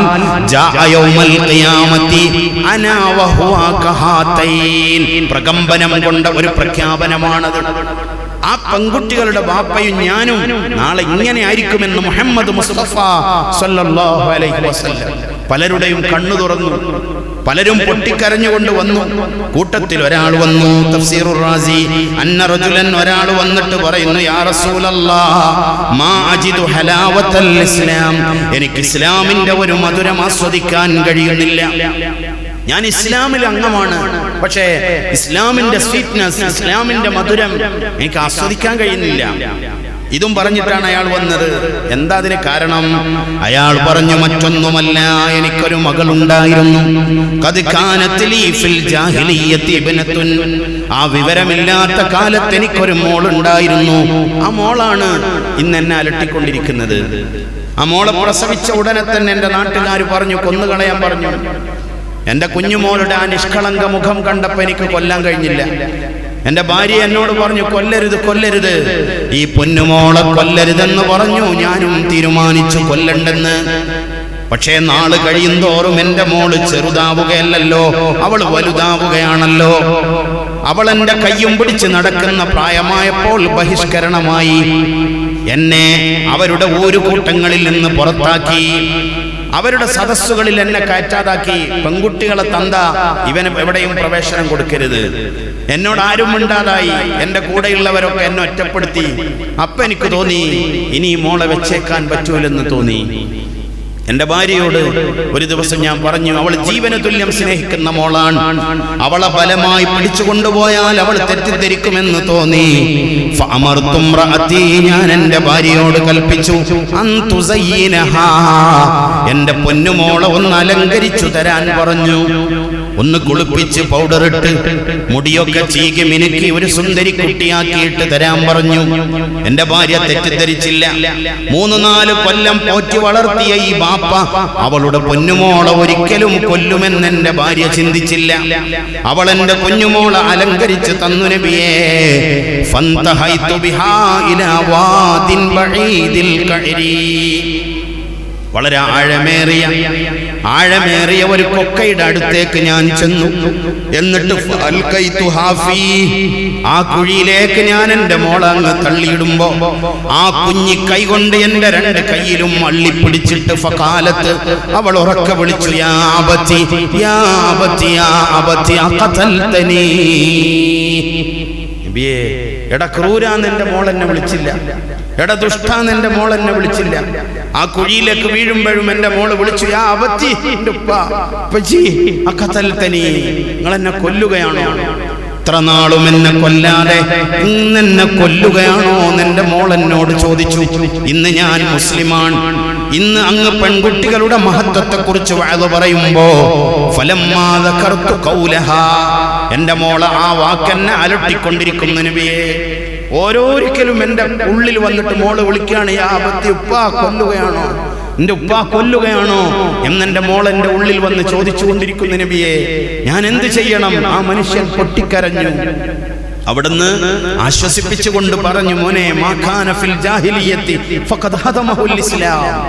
ആ ജാഹിലിയ കാലത്തുള്ള അനാവശ്യങ്ങളെ ഇസ്ലാം പൊളിച്ചടുക്കിയില്ലേ മോനെ, അതോർത്ത് വിഷമിക്കല്ല, അതോർത്ത് വിഷമിക്കല്ലെന്ന് അഷ്റഫുൽ ഖൽഖ് മുഹമ്മദുർ റസൂലുള്ളാഹി സ്വല്ലല്ലാഹു അലൈഹി വസല്ലം ജാ റഹ്മതൻ ബിമകാരിമിൻ മുതസയ്യിനാ متعتفا لجميع خلق محسنا بشريعة الجد العليم تدينا أعني خليل الله إبراهيم صلوا عليه وسلموا تسليما الصلاة على النبي الشفيع الأبطحي വൽഹബീബിൽ അറബി. അപ്പോൾ അവിടുന്ന് കരുണയായിരുന്നു കുഞ്ഞുമക്കളോട്. ഇനി ഇതിനെ ഞാൻ രണ്ട് ഉദാഹരണം പറഞ്ഞു. ഒന്ന് സൈനബ ബീവി, അവിടുത്തെ മോളുടെ മോളാണ് ഉമ്മാമ. മറ്റൊന്ന് ഫാത്തിമ ബീവിയുടെ മോനാണ് ഹുസൈൻ. എന്നാ അന്യ മക്കളോട് എങ്ങനെ പെരുമാറിയത്? ഇത് വീട്ടിലുള്ള മക്കളോട് മാത്രമായിരുന്നോ? ഞാൻ ചോദിക്കട്ടെ, ഇന്ന് മരണ വീടുകളിൽ കയറാൻ നമ്മൾക്ക് സമയമുണ്ടോ? കോവിഡ് വന്നപ്പോൾ എല്ലാത്തിനും മറ ഇപ്പൊ കോവിഡാണ് അല്ലെ? ഒരു മുസ്ലിമായ മനുഷ്യൻ മരിച്ചാൽ മരണമറിഞ്ഞ ആളുകൾ അവിടെ ഓടിയെത്തണം. ആ മയ്യത്തിന് വേണ്ട പ്രാഥമിക കർമ്മങ്ങൾ ചെയ്യണം. അവനെ കുളിപ്പിക്കണം, അവനെ കഫൻ ചെയ്യണം, അവന്റെ മേൽ നിസ്കരിക്കണം. മുസ്ലിമീങ്ങളെ മറമാടുന്ന സ്ഥലത്ത് കൊണ്ടുപോയി ഇസ്ലാമികമായി മറമാടണം. ഇതൊക്കെ നിർബന്ധമുള്ള കാര്യമാണ്. പക്ഷെ ഇന്ന് നമ്മളിൽ എത്ര പേർക്ക് സമയമുണ്ട്? കല്യാണത്തിന് പോകുന്നത് പോലെ അവിടെ ഒന്ന് കയറി ഇറങ്ങണം എന്നായി ചുരുങ്ങി. എല്ലാം കോവിഡ് തടസ്സമായി. ജനാസകൾ ചുമലിലേറ്റിട്ട് നടക്കുമായിരുന്നു. ഈ അടുത്ത കാലത്ത് പല ജനാസകളുടെയും അടുത്ത് ചെല്ലുമ്പോ ആംബുലൻസ് വന്ന് നിൽക്കാൻ. എന്താ ആംബുലൻസ് വന്നാലുള്ള സുഖം? മയ്യത്ത് ആംബുലൻസിൽ അങ്ങ് കയറ്റിയാൽ ബാക്കിയുള്ളവർക്ക് അവരുടെ പാട്ടിന് പോവാം. മുമ്പ് അങ്ങനെ ആയിരുന്നില്ല. ഒരു നാൾ എന്നെയും അങ്ങനെ കൊണ്ടുപോകും ഒരു വിലാപയാത്ര. അന്നാരും എന്റെ കൂടെ ഇല്ലാതെ എന്നെ ആംബുലൻസിൽ കയറ്റിയിട്ട് പൊയ്ക്കോ എന്ന് പറഞ്ഞു ഉന്തി വിടുമ്പോ എനിക്ക് മനസ്സിലാകും അതിന്റെ വിഷമം. ഇന്നെനിക്കത് മനസ്സിലാവൂല. അതുകൊണ്ട് ഒരു ജനാസയും പള്ളിയിലേക്ക് കൊണ്ടുപോകട്ടെ, ചുമലിലേറ്റിട്ട് കൊണ്ടുപോകട്ടെ, ആളുകൾ കൂട്ടം കൂട്ടമായി നടക്കട്ടെ. ഒരു നാൾ എനിക്കും കിടക്കണ്ടേ, ആ ഒരു ഓർമ്മ വേണ്ടേ? എന്നാൽ കേട്ടോളണേ, മുഹമ്മദ് മുസ്തഫ സല്ലല്ലാഹു അലൈഹി വസല്ലം ഒരു മനുഷ്യന്റെ മരണത്തിന് മാത്രമല്ല ദുഃഖം രേഖപ്പെടുത്താൻ ചെല്ലുന്നത്. ഒരു വീട്ടിലേക്ക് അവിടുന്ന് കയറി വരുന്നു. കേട്ടോളണേ, ആരാ പറയുന്നത്? മഹാനായ അനസ് ഇബ്നു മാലിക് റളിയല്ലാഹു അൻഹു. കാന റസൂലുള്ളാഹി സല്ലല്ലാഹു അലൈഹി വസല്ലമ യദ്ഖുലു അലൈനാ. അല്ലാഹുവിന്റെ റസൂൽ ഞങ്ങളുടെ വീട്ടിൽ വരാറുണ്ടായിരുന്നു. അങ്ങനെ വരുമ്പോ വലി അഖുൻ സഗീറുൻ, എനിക്കൊരു ചെറിയ അനുജനുണ്ടായിരുന്നു. യുക്ന, ഞങ്ങൾ അവനെ ഓമന പേര് വിളിച്ചിരുന്നത് അബാ ഉമൈർ. അബൂ ഉമൈർ എന്നായിരുന്നു ഞങ്ങൾ അവനെ വിളിച്ചിരുന്നത്. എല്ലാരും അബൂ ഉമൈർ അബൂ ഉമൈർ എന്ന് വിളിക്കായിരുന്നു. ആ അബൂ ഉമൈറിന് വകാന ലഹു നുഗറുൻ യൽഅബു ബിഹി. അവനവന്റെ കൂടെ കളിക്കുന്ന ഒരു നുഗറുണ്ടായിരുന്നു, ഒരു കുഞ്ഞി കിളി ഉണ്ടായിരുന്നു. കൂട്ടിലടച്ച ഒരു പക്ഷി ഉണ്ടായിരുന്നു. അതിന് തീറ്റ കൊടുക്കും, അതിനെ കൂട്ടുനിറക്കും, അതിനെ കൂട്ടിക്കയറ്റും, അതിന് ഭക്ഷണം കൊടുക്കും. അങ്ങനെയായിരുന്നു എൻ്റെ അനുജൻ കളിച്ചിരുന്നത്. അങ്ങനെ ഇരിക്കെ ഒരു നാൾ ഫമാത നുഗറുഹു, അവന്റെ പക്ഷിക്കുഞ്ഞ് ചത്തുപോയി. ഒരു കുഞ്ഞിന്റെ മനസ്സ് വേദനിക്കാൻ അത് മതി. അതൊരു പക്ഷിയല്ലേ, പക്ഷെ കുഞ്ഞിന്റെ മനസ്സിൽ അത് വലുതാണ്. ഇതറിഞ്ഞിട്ട് ആരാ വരുന്നത്? ഫദഖല അലൈഹി നബിയ്യു സല്ലല്ലാഹു അലൈഹി വസല്ലം. അബൂ ഉമൈറിനെ കാണാൻ വരികയാണ് ഒരു നാൾ പുണ്യനബി സല്ലല്ലാഹു അലൈഹി വസല്ലം. വന്നു നോക്കുമ്പോ ഫറആഹു ഹസീന. അബൂ ഉമൈർ വലിയ ദുഃഖത്തിലാണ്, വളരെ വിഷമത്തിലാണ്. ഫഖാല, അവിടെന്ന് ചോദിച്ചു, മാ ശഅനുഹു, എൻ്റെ അബൂ ഉമൈറിന് എന്തു പറ്റി? അവൻ ഹാപ്പി അല്ലല്ലോ, അവന്റെ മുഖമൊക്കെ വിവരണമായിട്ടുണ്ടല്ലോ, അവന്റെ മുഖത്തൊരു സങ്കടമുണ്ടല്ലോ. ഞങ്ങൾ പറഞ്ഞു, നബിയെ മാത നുഗറുഹു, അവന്റെ പക്ഷിക്കുഞ്ഞ് ചത്തുപോയി, അതിന്റെ വിഷമത്തിലാണ്. എന്താ അവിടുന്ന് ചെയ്തത്? ആ മോനെ ചേർത്ത് പിടിച്ചു. ഒരുപാട് തവണ അവന്റെ ശിരസിൽ ഇങ്ങനെ തലോടിക്കൊണ്ട് അവിടുന്ന് ഇങ്ങനെ പറഞ്ഞുകൊണ്ടിരുന്നു, യാ അബാ ഉമൈർ മാ ഫഅലൻ നുഗൈർ, യാ അബാ ഉമൈർ മാ ഫഅലൻ നുഗൈർ. മോനെ അബൂ ഉമൈറേ, മോന്റെ പക്ഷിക്കുഞ്ഞിക്ക് എന്ത് പറ്റിയടാ? മോന്റെ പക്ഷിക്കുഞ്ഞിക്ക് എന്ത് പറ്റിയടാ? സാരമില്ല മോനെ, സാരമില്ല. ഒരു കുഞ്ഞ് കളിക്കുന്ന പക്ഷിക്കുഞ്ഞ് ചത്തുപോയപ്പോ അതിനെ ആശ്വസിപ്പിക്കാൻ പോയ നേതാവാരാണ് മുഹമ്മദ് മുസ്തഫ സല്ലല്ലാഹു അലൈഹി വസല്ലം. കസ്സഹിരി ഫീ തറഫിൻ, മയം ചെയ്യുന്നതിൽ അവിടെ ഒരു പുഷ്പം പോലെയാണ്. സ്ത്രീകളോടുള്ള കഥ ഞാൻ പറഞ്ഞു, കുഞ്ഞുമക്കളോടുള്ള കഥ ഞാൻ പറഞ്ഞു. ഇനിയോ നോക്കൂ നിങ്ങൾ, ലോകത്ത് ഒരുപാട് തൊഴിലാളി സംഘടനകൾ അല്ലേ? തൊഴിലാളികൾക്ക് വേണ്ടിയിട്ട് പ്രഖ്യാപനം നടത്താൻ കുറെ ആളുകൾ. ആമിന ബീവിയുടെ മുത്തുമോനെ പോലെ തൊഴിലാളികളെ ചേർത്ത് പിടിച്ച ഒരു നേതാവിനെ ലോകത്ത് കാണാൻ കഴിയുമോ? എന്താ അവിടെന്ന് പറഞ്ഞത്? മുത്തനബി സല്ലല്ലാഹു അലൈഹി വസല്ലമ തങ്ങൾ പറഞ്ഞത്, അഅതുൽ അജീറ അജ്റഹു. ഇതാ കൂലി കൊടുക്കാൻ കൂലിപ്പണിക്കാരനെ വിളിച്ചാൽ അവന്റെ കൂലി നിങ്ങൾ കൊടുത്തോളണം. ഖബ്ല അൻ യജിഫ അറഖുഹു. എപ്പ കൊടുക്കേണ്ടത്? നാളെ തരാമെന്ന് പറയണ്ട. കാശ് കീശയിലുണ്ടെങ്കിലേ അവനോട് പറമ്പ് കിളക്കാൻ വരാൻ പറയാവൂ. വൈകുന്നേരം അവൻ മുറ്റത്ത് വന്ന് പിക്കാസും കൈക്കോട്ടും ഒക്കെ അവിടെ വെച്ച് തലയിൽ കെട്ടിയ തോർത്തെടുത്തിട്ട് ആ വിയർപ്പൊന്ന് തുടക്കുമ്പോ കൊടുക്കണം കയ്യിൽ കൂലി. ആ വിയർപ്പ് വറ്റുന്നതിന് മുന്നേ തൊഴിലാളിയുടെ കൂലി കൊടുത്തോളണമെന്ന് മുഹമ്മദ് മുസ്തഫ സല്ലല്ലാഹു അലൈഹി വസല്ലം. ഈ കോവിഡ് വന്നപ്പോ ഒരുപാട് ആളുകൾ എന്നോട് പറഞ്ഞു, ഗൾഫിൽ നിന്ന് കിട്ടിയ ഫ്ലൈറ്റിന് കയറി വിട്ടു, 2 കൊല്ലമായി അവിടെ ജോലി ചെയ്യുന്നു, പെങ്ങളുടെ കല്യാണത്തിന് വെച്ചതാണ് ശമ്പളം വാങ്ങാതെ. അവസാനം കിട്ടിയ ഫ്ലൈറ്റിന് കയറുമ്പോ മുതലാളിയോട് ചോദിച്ചു, എന്റെ ശമ്പളം എവിടെയെന്ന് ചോദിക്കുമ്പോ അയാളുടെ മറു ചോദ്യം, കോവിഡ് അല്ലേ, എവിടെ നിന്ന് തരാനാണ്? കോവിഡും ഈ ശമ്പളവും തമ്മിൽ എന്താ കൂട്ടരെ ബന്ധം? കോവിഡ് തുടങ്ങിയപ്പോൾ ഉള്ള പ്രയാസമല്ല, 2 കൊല്ലം മുമ്പ് പണിയെടുത്ത കൂലിക്കാണ് ചോദിക്കുന്നത്. ആ കൂലിപ്പണിക്കാരൻ അധ്വാനിച്ചപ്പോഴാണ് നീ ഇത്ര കോടിയുടെ വണ്ടിയിൽ വിലസാൻ തുടങ്ങിയത്. അവന്റെ വിയർപ്പാണ് നീ കെട്ടിപ്പൊക്കിയ കൊട്ടാരം, അവന്റെ വിയർപ്പാണ് ഗൂഡല്ലൂർ ടൗണിൽ നീ ഉണ്ടാക്കിയ കോംപ്ലക്സ്, അത് തന്നെയാണ് ഊട്ടിയിലെ ലോഡ്ജ്. എല്ലാം ഈ സാധുക്കൾ എല്ലുമുറിയെ പണിയെടുത്തത് കൊണ്ടാണ്. അവരുടെ കൂലി ചോദിക്കുമ്പോ നാളെ ആവട്ടെ മറ്റന്നാളാവട്ടെ പറയാൻ പാടില്ല. അവന്റെ കൂലി അങ്ങ് കൊടുത്തോളണം, അവന്റെ വിയർപ്പ് ഉണങ്ങുന്നതിന് മുന്നേ കൊടുത്തോളണം. ഒരാൾ വന്നിട്ട് അല്ലാഹുവിന്റെ ഹബീബിനോട് ചോദിക്കുന്നു, അബൂദാവൂദ് തങ്ങൾ തന്റെ സുനനിൽ ഉദ്ധരിക്കുന്നു, ഇത് കേട്ടോളണേ എല്ലാവരും. കം നഅഫു അനിൽ ഖാദിം. മനോഹരമായ ഒരു ചോദ്യമാണ്. ഞങ്ങളുടെ ഖാദിമിന് ഞങ്ങൾ എത്ര അഫു കൊടുക്കണം? ഞങ്ങളുടെ വീട്ടിൽ പണിക്ക് വന്ന ആൾക്ക് ഞങ്ങൾ എത്ര മാപ്പ് കൊടുക്കണം? എന്റെ കഫ്റ്റീരിയയിൽ പണിക്ക് വന്ന നാട്ടുകാരന് ഞാൻ എത്ര മാപ്പ് കൊടുക്കണം? ഒന്നൊക്കെ ഞാൻ സഹിച്ചു, 2 സഹിച്ചു, ഇനി പറ്റൂല, പൊയ്ക്കോ. പറ്റൂല മോനെ. എത്ര തവണ മാപ്പ് കൊടുക്കണം? ഫസ്വമത്ത. അവിടുന്ന് ഒന്നും മറുപടി പറഞ്ഞില്ല.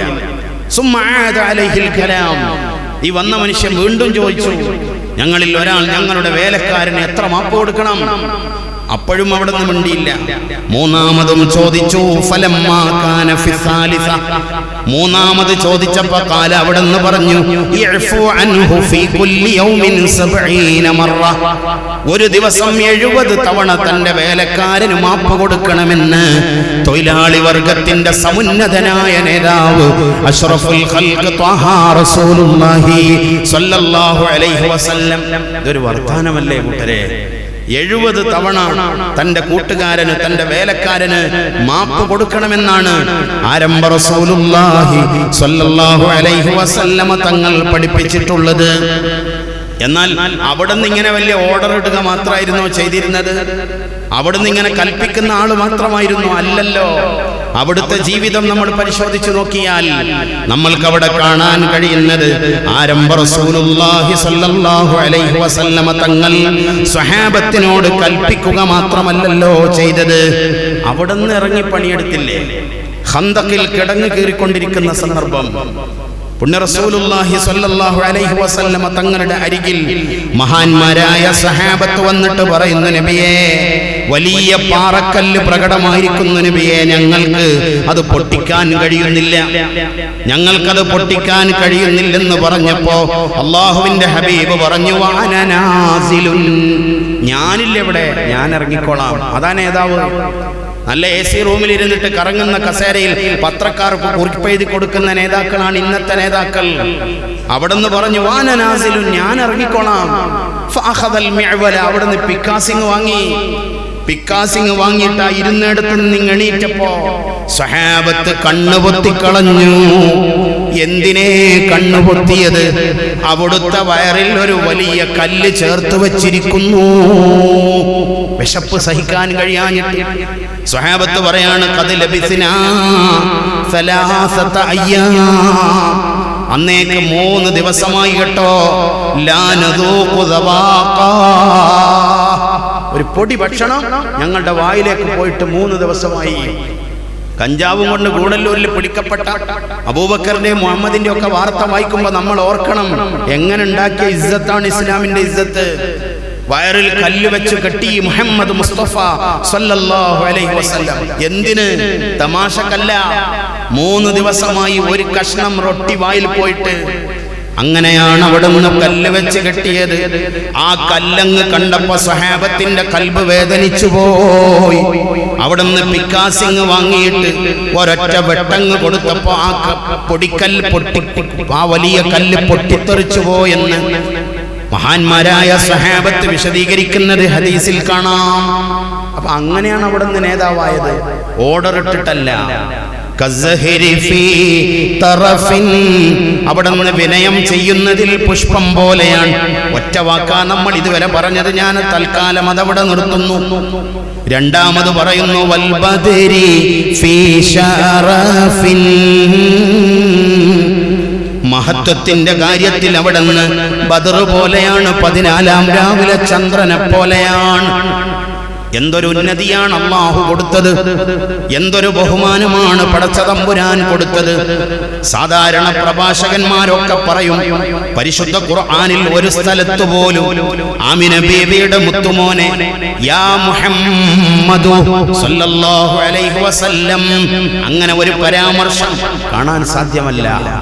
അതൊരു ചെറിയ കാര്യമൊന്നുമല്ല. പരിശുദ്ധ ഖുർആനിൽ മറ്റു നബിമാരെയൊക്കെ വിളിച്ചതിന് ഉദാഹരണം നമ്മൾക്ക് കാണാൻ കഴിയും. ഞാൻ ഒറ്റ വാക്കിലൊന്ന് വായിക്കാം. മഹാനായ അബുൽ ബശർ ആദം അലൈഹിസ്സലാം വലിയ മഹാനല്ലേ? അള്ളാഹുവിന് അള്ളാഹു ഉടമയും പ്രവാചകർ അടിമയുമാണ്.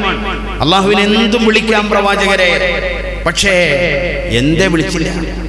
ആദം അലൈഹിസ്സലാമിനെ അഭിസംബോധന ചെയ്യേണ്ടി വന്നപ്പോ എങ്ങനെ അഭിസംബോധന ചെയ്തത്? മുത്തഅല്ലിമീങ്ങളെ പരിശോധിക്കാൻ വേണ്ടി ഞാൻ പറയാം. വിശുദ്ധ ഖുർആനിലെ സൂറത്തുൽ ബഖറയുടെ 35 വഖുൽനാ യാ ആദമു ഉസ്കുൻ അൻത വസൗജുകൽ ജന്ന. എങ്ങനെ നമ്മൾ വിളിച്ചു? അല്ലാഹ് പറയാണ് നമ്മൾ വിളിച്ചു. എന്തേ വിളിച്ചത്? യാ ആദമു, ഏ ആദമേ അലൈഹിസ്സലാം. അങ്ങനെ വിളിച്ചത് ഒറ്റ വാക്കിൽ പെട്ടെന്ന് പറയും. ഇനി നോക്കൂ നിങ്ങൾ, ഈ ഭൂമി ലോകത്ത് വെച്ചുകൊണ്ട് അള്ളാഹുവുമായി നേരിട്ട് സംസാരിച്ച ഒരേ ഒരാളെ ഉള്ളൂ. അത് മഹാനായ കലീമുല്ലാഹി മൂസ അലൈഹിസ്സലാമാണ്. നമ്മുടെ നേതാവ് സംസാരിച്ചിട്ടുണ്ട്, അത് വാനലോകത്ത് വെച്ചുകൊണ്ടാണ്. മൂസ നബി അലൈഹിസ്സലാമിനെ എങ്ങനെ അഭിസംബോധന ചെയ്തത്? വലിയ മഹാനാണല്ലോ. സൂറത്തുൻ നംലിന്റെ 10-ാമത്തെ ആയത്തോതി നോക്കൂ. യാ മൂസ ലാ തഖഫ് ഇന്നി ലാ യഖാഫു ലദയ്യൽ മുർസലൂൻ. യാ മൂസ, ഹേ മൂസ എന്നാ വിളിച്ചത് അലൈഹിസ്സലാം. ഇനി നോക്കൂ നിങ്ങൾ, മഹാനായ ഖലീലുല്ലാഹി ഇബ്രാഹിം അലൈഹിസ്സലാം. മഹാത്ഭുതമല്ലേ ഇബ്രാഹിം നബി അലൈഹിസ്സലാം? പറഞ്ഞാൽ തീരാത്ത അത്ഭുതമല്ലേ? ആ മഹാനുഭാവൻ തന്റെ കുഞ്ഞിനെ കൊണ്ടുപോയി ഒരിടത്ത് കിടത്തിയിട്ട് കഴുത്തിൽ കത്തി വെക്കുമ്പോ ജിബ്രീൽ അലൈഹിസ്സലാമിനോട് അല്ലാഹ് പറയണം, ഒന്ന് പോയിട്ട് വിളിക്ക്, എന്റെ ഇബ്രാഹിമിനെ വിളിക്ക്. എന്തേ വിളിച്ചത്? യാ ഖലീലല്ലാഹ്. അങ്ങനെ അല്ലല്ലോ വിളിച്ചത്. സൂറത്തു സ്വാഫാത്തിന്റെ ആയത്ത് നമ്പർ 103 വനഹദൈനാഹു അയ്യാ ഇബ്രാഹിം ഖദ് സദ്ദഖ്തർ റുയാ. എങ്ങനെ വിളിച്ചത്? യാ ഇബ്രാഹിം, ഇബ്രാഹിമേ എന്നാ വിളിച്ചിട്ടുള്ളത് അലൈഹിസ്സലാം. ഇനി നോക്കൂ നിങ്ങൾ, 950 കൊല്ലം വഅദ് പറയാൻ ഒരാൾക്ക് ഭാഗ്യം ലഭിച്ചു ലോകത്ത്. ആരാണ് ആ മഹാൻ? മഹാനായ സഫിയുല്ലാഹി നൂഹ് അലൈഹിസ്സലാം. വലിയ മഹാനാണ്. ആ നൂഹ് അലൈഹിസ്സലാമിനെ എങ്ങനെ അല്ലാഹു വിളിക്കുന്നത്? സൂറത്തുൽ ഹൂദിന്റെ 48 എങ്ങനെ അഭിസംബോധന ചെയ്യുന്നത്? ഖീല യാ നൂഹു ഇഹ്ബിത് ബിസലാമിൻ മിന്നാ വബറകാത്ത്. യാ നൂഹു, അങ്ങനെയാണ് പരിശുദ്ധ ഖുർആനിലുള്ളത് അലൈഹിസ്സലാം. ഇനി നോക്കൂ നിങ്ങൾ, സക്കരിയ നബി അലൈഹിസ്സലാം തന്റെ മിഹ്റാബിൽ കിടന്ന് സുജൂദിൽ കിടന്ന് പൊട്ടിക്കരഞ്ഞ മഹാനാണ്. സക്കരിയ നബിയുടെ സുജൂദ് പോലത്തെ സുജൂദ് അപൂർവമാണ്. അത്ര വലിയ മഹാനാണ്. ആ സക്കരിയ നബി എങ്ങനെ വിളിച്ചത്? സൂറത്തു മറിയമിന്റെ 7-ാമത്തെ ആയത്ത് യാ സക്കരിയ ഇന്നാ നുബശ്ശിറുക ബിഗുലാമിൻ ഇസ്മുഹു യഹ്യാ. യാ സക്കരിയ അലൈഹിസ്സലാം, അങ്ങനെ വിളിച്ചത്. ആ സക്കരിയ നബിക്ക് അല്ലാഹു ദുആ എന്നിട്ട് കൊടുത്ത മോനാണ് മഹാനായ സയ്യിദുനാ യഹ്യ അലൈഹിസ്സലാം. ആ യഹ്യാനെ വിളിക്കുന്നു. സൂറത്തു മറിയമിന്റെ 12-ാമത്തെ ആയത്ത്, യാ യഹ്യ ഖുദിൽ കിതാബ ബിഖുവ, യാ യഹ്യ, അങ്ങനെ വിളിച്ചു. ഇനി നോക്കൂ, നമ്മുടെ അഭിമാനമായ നമ്മുടെ നേതാവിനെ എങ്ങനെ അഭിസംബോധന ചെയ്തത്? പരിശുദ്ധ ഖുർആനിൽ 13 സ്ഥലങ്ങളിൽ, ഓർമ്മിച്ചു വെച്ചോളൂ, 13 സ്ഥലങ്ങളിൽ വിളിക്കുന്നത് യാ അയ്യുഹൻ നബിയൂ, ഏ നബിയായവരെ. എന്താ യാ മുഹമ്മദ്? അള്ളാഹുവിനെ എന്താ വിളിച്ചുകൂടാത്തത്? വിളിച്ചില്ല കേട്ടോ, അതൊരതബാണ്. ഒരിക്കലും വിളിച്ചില്ല. നമ്മൾ പുത്തൻവാദികളുടെ പരിഭാഷ വാങ്ങി വായിക്കരുതെന്ന് മഹാന്മാര് പറയുന്നത് എന്താണെന്നറിയോ? ഈ ഒരു അദബ് കീപ്പ് ചെയ്യാത്തവരാണ് പുത്തനാശയക്കാർ. അവരുടെ പരിഭാഷ ഒന്ന് വായിച്ചു നോക്ക്. ഇഖ്റ മുഹമ്മദേ, നീ വായിക്ക്, അങ്ങനെ അതിലുണ്ടാവുക. തങ്ങളെ അങ്ങ് വായിക്ക്, അങ്ങനെ പടച്ച റബ്ബിന്റെ ഖുർആന്റെ ശൈലി അങ്ങനെയുള്ളൂ. ഒരദബ് കീപ്പ് ചെയ്യാത്ത പരിഭാഷകൾ. എന്തിനാ നമ്മളത് വാങ്ങി വായിക്കുന്നത്? അതിനിടയിൽ ഒരുപാട് കുറിപ്പാത്തുകൾ ലോകത്തുള്ള മുഅ്മിനീങ്ങളെ മുഴുവനും മുശ്രിക്കാക്കാൻ വേണ്ടിയിട്ട് കുറെ എഴുതി വെച്ചിരിക്കുന്നു. പ്രിയപ്പെട്ട സഹോദരന്മാരെ, അദബില്ലെങ്കിൽ ഈ ലോകത്തിന് നിലനിൽപ്പില്ല കേട്ടോ. ശൈത്താൻ എന്ന് പറയുന്ന സാധനം ലോകത്തുണ്ടായത്, ഇബ്ലീസ് എന്തെങ്കിലും പറഞ്ഞിരുന്നോ ഞാൻ അള്ളാനെ ആരാധിക്കൂലെന്ന്? പടച്ചവനോട് എന്തെങ്കിലും ധിക്കാരം ഇബ്ലീസ് പറഞ്ഞോ? ഇല്ലല്ലോ. ബഹുമാനിക്കാൻ പറഞ്ഞു. ഒരു മനുഷ്യനെ ബഹുമാനിക്കാൻ എനിക്ക് മനസ്സില്ലെന്ന് പറഞ്ഞപ്പോ പടച്ച റബ്ബ് പിടിച്ച് പുറത്താക്കി, പോടാ. അദബാണ് ലോകത്തിന്റെ നിലനിൽപ്പ്, അദബാണ് അഹ്ലുസ് സുന്നത്തി വൽ ജമാഅ. അതില്ലാത്തതാണ് ബിദ്ഈ കക്ഷികൾ. ചെറുപ്പക്കാർ നന്നായിട്ട് ആലോചിച്ചോ, കേൾക്കാൻ നല്ല രസമായിരിക്കും. അവര് പറയുന്നത് വായ നിറയെ തൗഹീദായിരിക്കും, പക്ഷെ അദബില്ലാത്ത വർത്തമാനങ്ങളെ അവിടെ കാണാൻ കഴിയും. അവിടെയാണ് നമ്മുടെ മക്കളെ SKSF-ൽ ചേർന്ന് നിൽക്കുന്നത് കാണുമ്പോ ഒരു ബാപ്പ അഭിമാനം കൊള്ളണം. പാണക്കാട്ടെ കുട്ടികളുടെ കൂടെയാണല്ലോ എന്റെ മക്കളുള്ളത്, അതാണ് അഭിമാനം. അള്ളാഹു നമ്മൾക്ക് തൗഫീക്ക് നൽകട്ടെ. അപ്പൊ നോക്കൂ നിങ്ങൾ, പ്രിയപ്പെട്ട സഹോദരന്മാരെ, 13 സ്ഥലങ്ങളിൽ ഖുർആൻ പരാമർശിക്കുന്നത് യാ അയ്യുഹൻ നബിയൂ.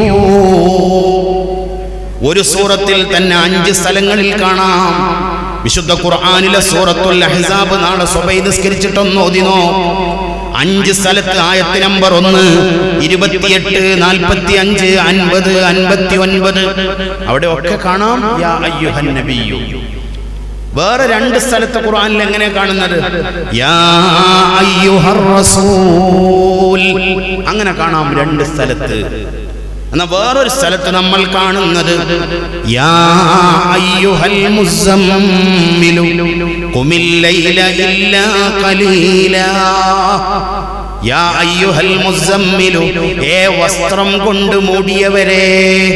എന്തൊരു ബഹുമാനാ നോക്ക് നിങ്ങൾ. നമ്മുടെ വല്യുമ്മാനോട് അബൂബക്കറാജി എവിടെയെന്ന് ചോദിച്ചാൽ ഒരിക്കലും അബൂബക്കർ കൂടല്ലൂർ പോയതാന്ന് പറയൂല. കുട്ടികളെ വാപ്പ പള്ളിയിൽ പോയതാണ്. ഇവിടുത്തെ ആള് ഇവിടെ ഇല്ല, ഇവിടെ ആണുങ്ങളില്ല, അങ്ങനെ പറയൂ. അതൊരു അദബാണ്.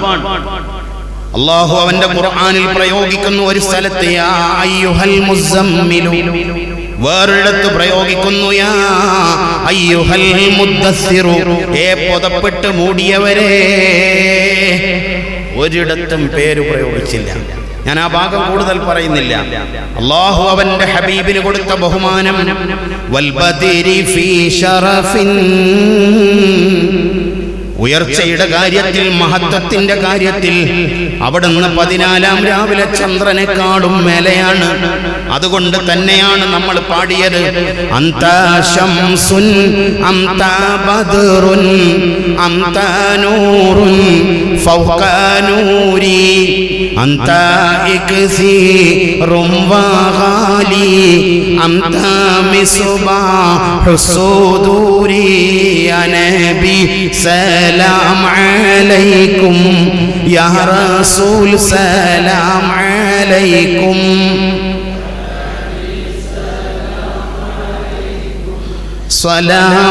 സ്വലാവാത്തുല്ലാഹി അലൈക്കും. അന്ത ശംസുൻ, തങ്ങളെ അങ്ങ് സൂര്യനാണ്. അല്ല നബിയെ, സൂര്യന്റെ ചൂടങ്ങേക്കില്ല. അന്ത ബദറുൻ, അങ്ങ് 14-ാം രാവിൽ പള്ളിമുറ്റത്ത് ചിത്രം വരക്കുന്ന പൂർണ്ണ ചന്ദ്രനാണ്. അതുമല്ല നബിയെ, അന്ത നൂറുൻ ഫൗക നൂരി, അങ്ങ് വെളിച്ചമാണ് നബിയെ, വെറും വെളിച്ചമല്ല, വെളിച്ചത്തിന്റെ മേലെയുള്ള ഏറ്റവും വലിയ വെളിച്ചമാണ്. പരിശുദ്ധ ഖുർആൻ പറഞ്ഞത് സിറാജം മുനീറാ, അങ്ങനത്തെ വെളിച്ചമാണ് തങ്ങളെ. അതുമല്ല നബിയെ, അങ്ങ് ജീവാമൃതമാണ് നബിയെ. അല്ല നബിയെ, അങ്ങ് അമൂല്യരത്നം തന്നെ.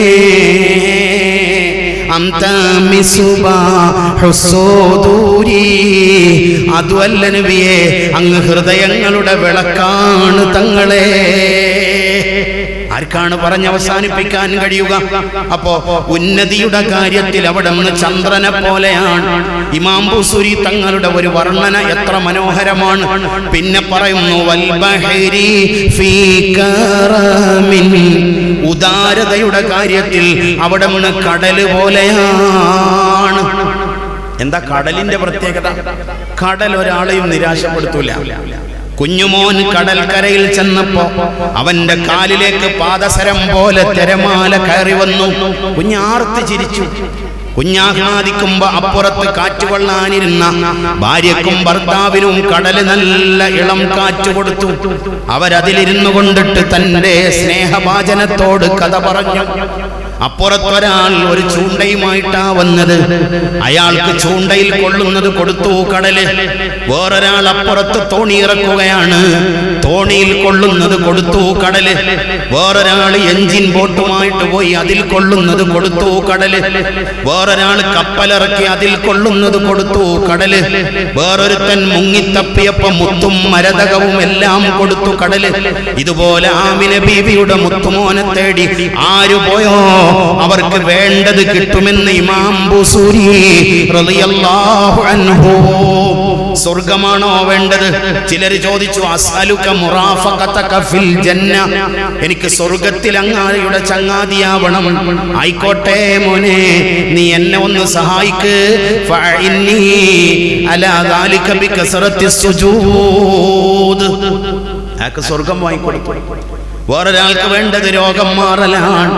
മൂർഖൻ പാമ്പ് കൊത്തിയ സിദ്ദീഖുൽ അക്ബറിന്റെ കാലിൽ അവിടുത്തെ ഉമിനീരൊന്ന് വെച്ചു കൊടുത്തപ്പോ വിഷമിറങ്ങിപ്പോയി. അവർക്ക് കിട്ടേണ്ടത് കിട്ടി. അലിയാര് തങ്ങളുടെ ചെങ്കണ്ണ് മാറിയതും ഈ ഉമിനീര് കൊണ്ടാണ്. ജാബിറിന്റെ വീട്ടിലെ ഇത്തിരി പോന്ന ചട്ടിയിലെ 4 റൊട്ടിയെ 400 റൊട്ടിയാക്കി മാറ്റിയതും ആ ഉമിനീര് തന്നെയാണ്. വേണ്ടതൊക്കെ കൊടുത്തു എല്ലാവർക്കും അല്ലേ? അവിടുത്തെ ധർമ്മം ഭയങ്കരല്ലേ? സഹീഹുൽ ബുഖാരിയിൽ നിന്നൊരു ഉദാഹരണം കേട്ടോളൂ. ഒരു പെണ്ണ് വന്നു മുത്തുനബി സല്ലല്ലാഹു അലൈഹി വസല്ലമ തങ്ങളെ കാണാൻ.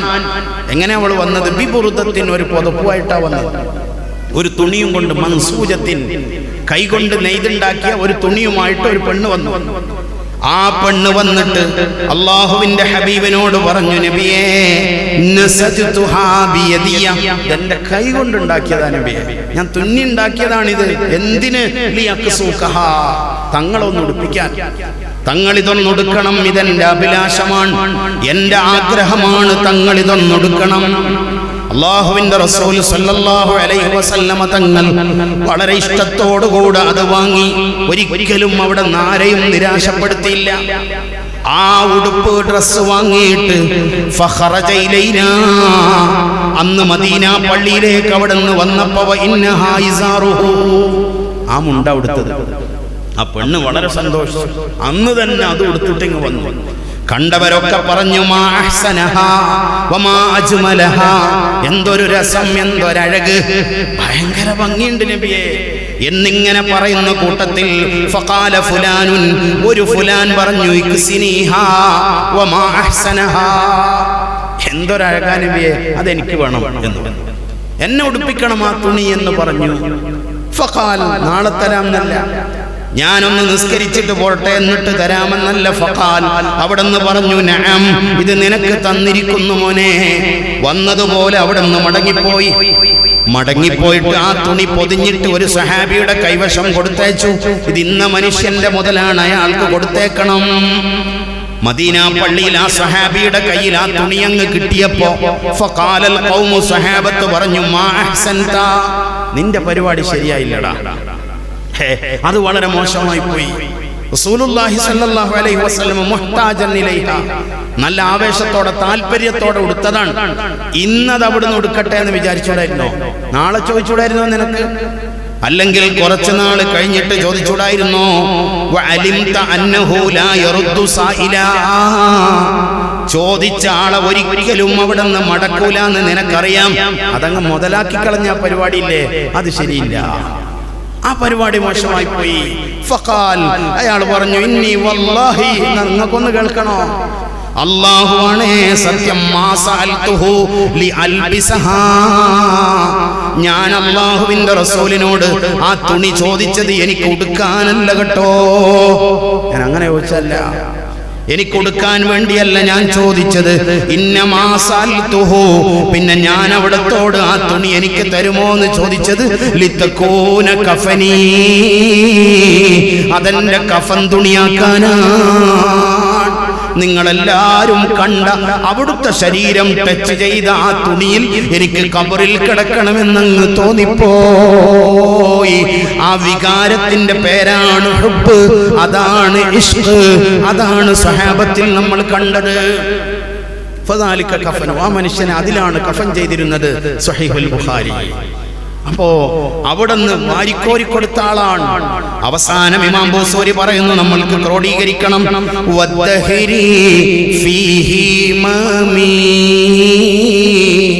മനക്കരുത്തിൽ അവിടുന്ന് കാലം പോലെയാണ്. ഒരു വല്ലാത്ത വാക്കാണ്. കാലത്തിന്റെ പ്രത്യേകത എന്താ? ഏത് സുനാമി വന്നാലും കൊടുങ്കാറ്റ് വന്നാലും കാലചക്രം കറങ്ങിക്കൊണ്ടേയിരിക്കും. പ്രളയമായതുകൊണ്ട് സൂര്യൻ അസ്തമിക്കാതെ പോകൂല. ഒരു ദിവസം വരെ കാലചക്രം ഇങ്ങനെ കറങ്ങിക്കൊണ്ടിരിക്കും. ഒരാൾ മയ്യത്തായാലും എന്റെ റൂഹ് പോയാലും എന്റെ വാച്ചിലെ സൂചി അതിന്റെ പണിയെടുത്തുകൊണ്ടിരിക്കും. എനിക്ക് വേണ്ടിയിട്ട് ഇനി സമയം അവിടെ കാത്തു നിൽക്കൂല. ആന ഇറങ്ങി എന്ന് വിചാരിച്ചിട്ട് 7 മണിക്കുള്ള ബസ് നമ്മളെ കാത്തു നിൽക്കൂല, അത് പോയിട്ടുണ്ടാവും. അള്ളാഹുവിന്റെ ഹബീബ് കാലം പോലെയായിരുന്നു, ഒന്നും നാളേക്ക് മാറ്റിവെച്ചില്ല. നമ്മളെല്ലാം നാളേക്ക് മാറ്റിവെച്ചു, ചെയ്യേണ്ടതൊക്കെ മാറ്റിവെച്ചു. കോവിഡ് വന്നപ്പോ എല്ലാം മുടങ്ങി, പക്ഷേ അവിടെ ഒന്നും മുടക്കിയില്ല. തന്റെ പ്രിയപ്പെട്ട ഖദീജ ശുഅബ് അബീ ത്വാലിബിൽ പട്ടിണി കിടന്ന് രോഗിയായിട്ട് മരിച്ചു പോകുന്നു. തന്റെ ദൗത്യം നിർവഹിച്ചോ? ദൗത്യം മാറ്റിവെച്ചോ? മാറ്റിവെച്ചില്ല. തന്റെ പൊന്നുമക്കൾ ഓരോന്നോരോന്നായിട്ട് വിട പറയുന്നു. ഖാസിം എന്ന് പറയുന്ന ഒരു മോനുണ്ടായിരുന്നു. ആ ഖാസിം എന്ന് പറയുന്ന മോനങ്ങ് മരണപ്പെട്ടു പോയി. അവിടുന്ന് വീണ്ടും മുന്നോട്ട് പോയി. രണ്ടാമത് വേറൊരു മോനുണ്ടായി. ആ മോന്റെ പേര് അബ്ദുള്ള എന്നാണ്. അബ്ദുള്ള എന്ന് പറയുന്ന മോന് മുല കുടിക്കുന്ന പ്രായത്തിൽ അങ്ങ് മരിച്ചപ്പോ രണ്ടാമത്തെ ആൺകുട്ടിയും വിട പറഞ്ഞപ്പോ ഖദീജ ഉമ്മക്ക് സഹിച്ചില്ല. ചരിത്ര ഗ്രന്ഥങ്ങളിൽ കാണാം, തന്റെ മാറിടത്തിൽ ഇങ്ങനെ കൈവച്ചിട്ട് ഖദീജ ഉമ്മ പറഞ്ഞു, ഇതെന്റെ മോനുള്ള പാലാണല്ലോ, ഇത് കൊടുക്കാൻ എന്റെ റബ്ബെന്നെ അനുവദിച്ചില്ലല്ലോ. ഖദീജ ഉമ്മയോട് അവിടെ നിന്ന് ആശ്വസിപ്പിച്ചത് ഇങ്ങനെയാണ്, ഖദീജ നിന്റെ മോനെ സ്വർഗത്തിൽ വെച്ചുകൊണ്ട് ഹൂറുൽ ഈങ്ങൾ പാല് കൊടുക്കുന്നുണ്ട്, ഖദീജ കരയരുത് കരയരുത്. അവിടുന്ന് തന്റെ പണി നിർത്തിവെച്ചോ? നിർത്തിവെച്ചില്ല. നമ്മൾക്ക് ചെറിയൊരു അസുഖം വന്നാൽ നിസ്കാരം ഖളാഅാണ്, ചെയ്യേണ്ട പണികളൊക്കെ നമ്മൾ മാറ്റിവെച്ചതാണ്. നോക്കൂ നിങ്ങൾ, മൂന്നാമതൊരു മോനും പോയി. ഇബ്രാഹിം എന്ന് പറയുന്ന ഒരു മോനുണ്ടായിരുന്നു. ആ മോൻ അവിടുത്തെ മടിയിൽ കിടന്ന് പിടഞ്ഞ് മരിക്കുന്ന രംഗം സ്വഹീഹുൽ ബുഖാരിയിലുണ്ട്.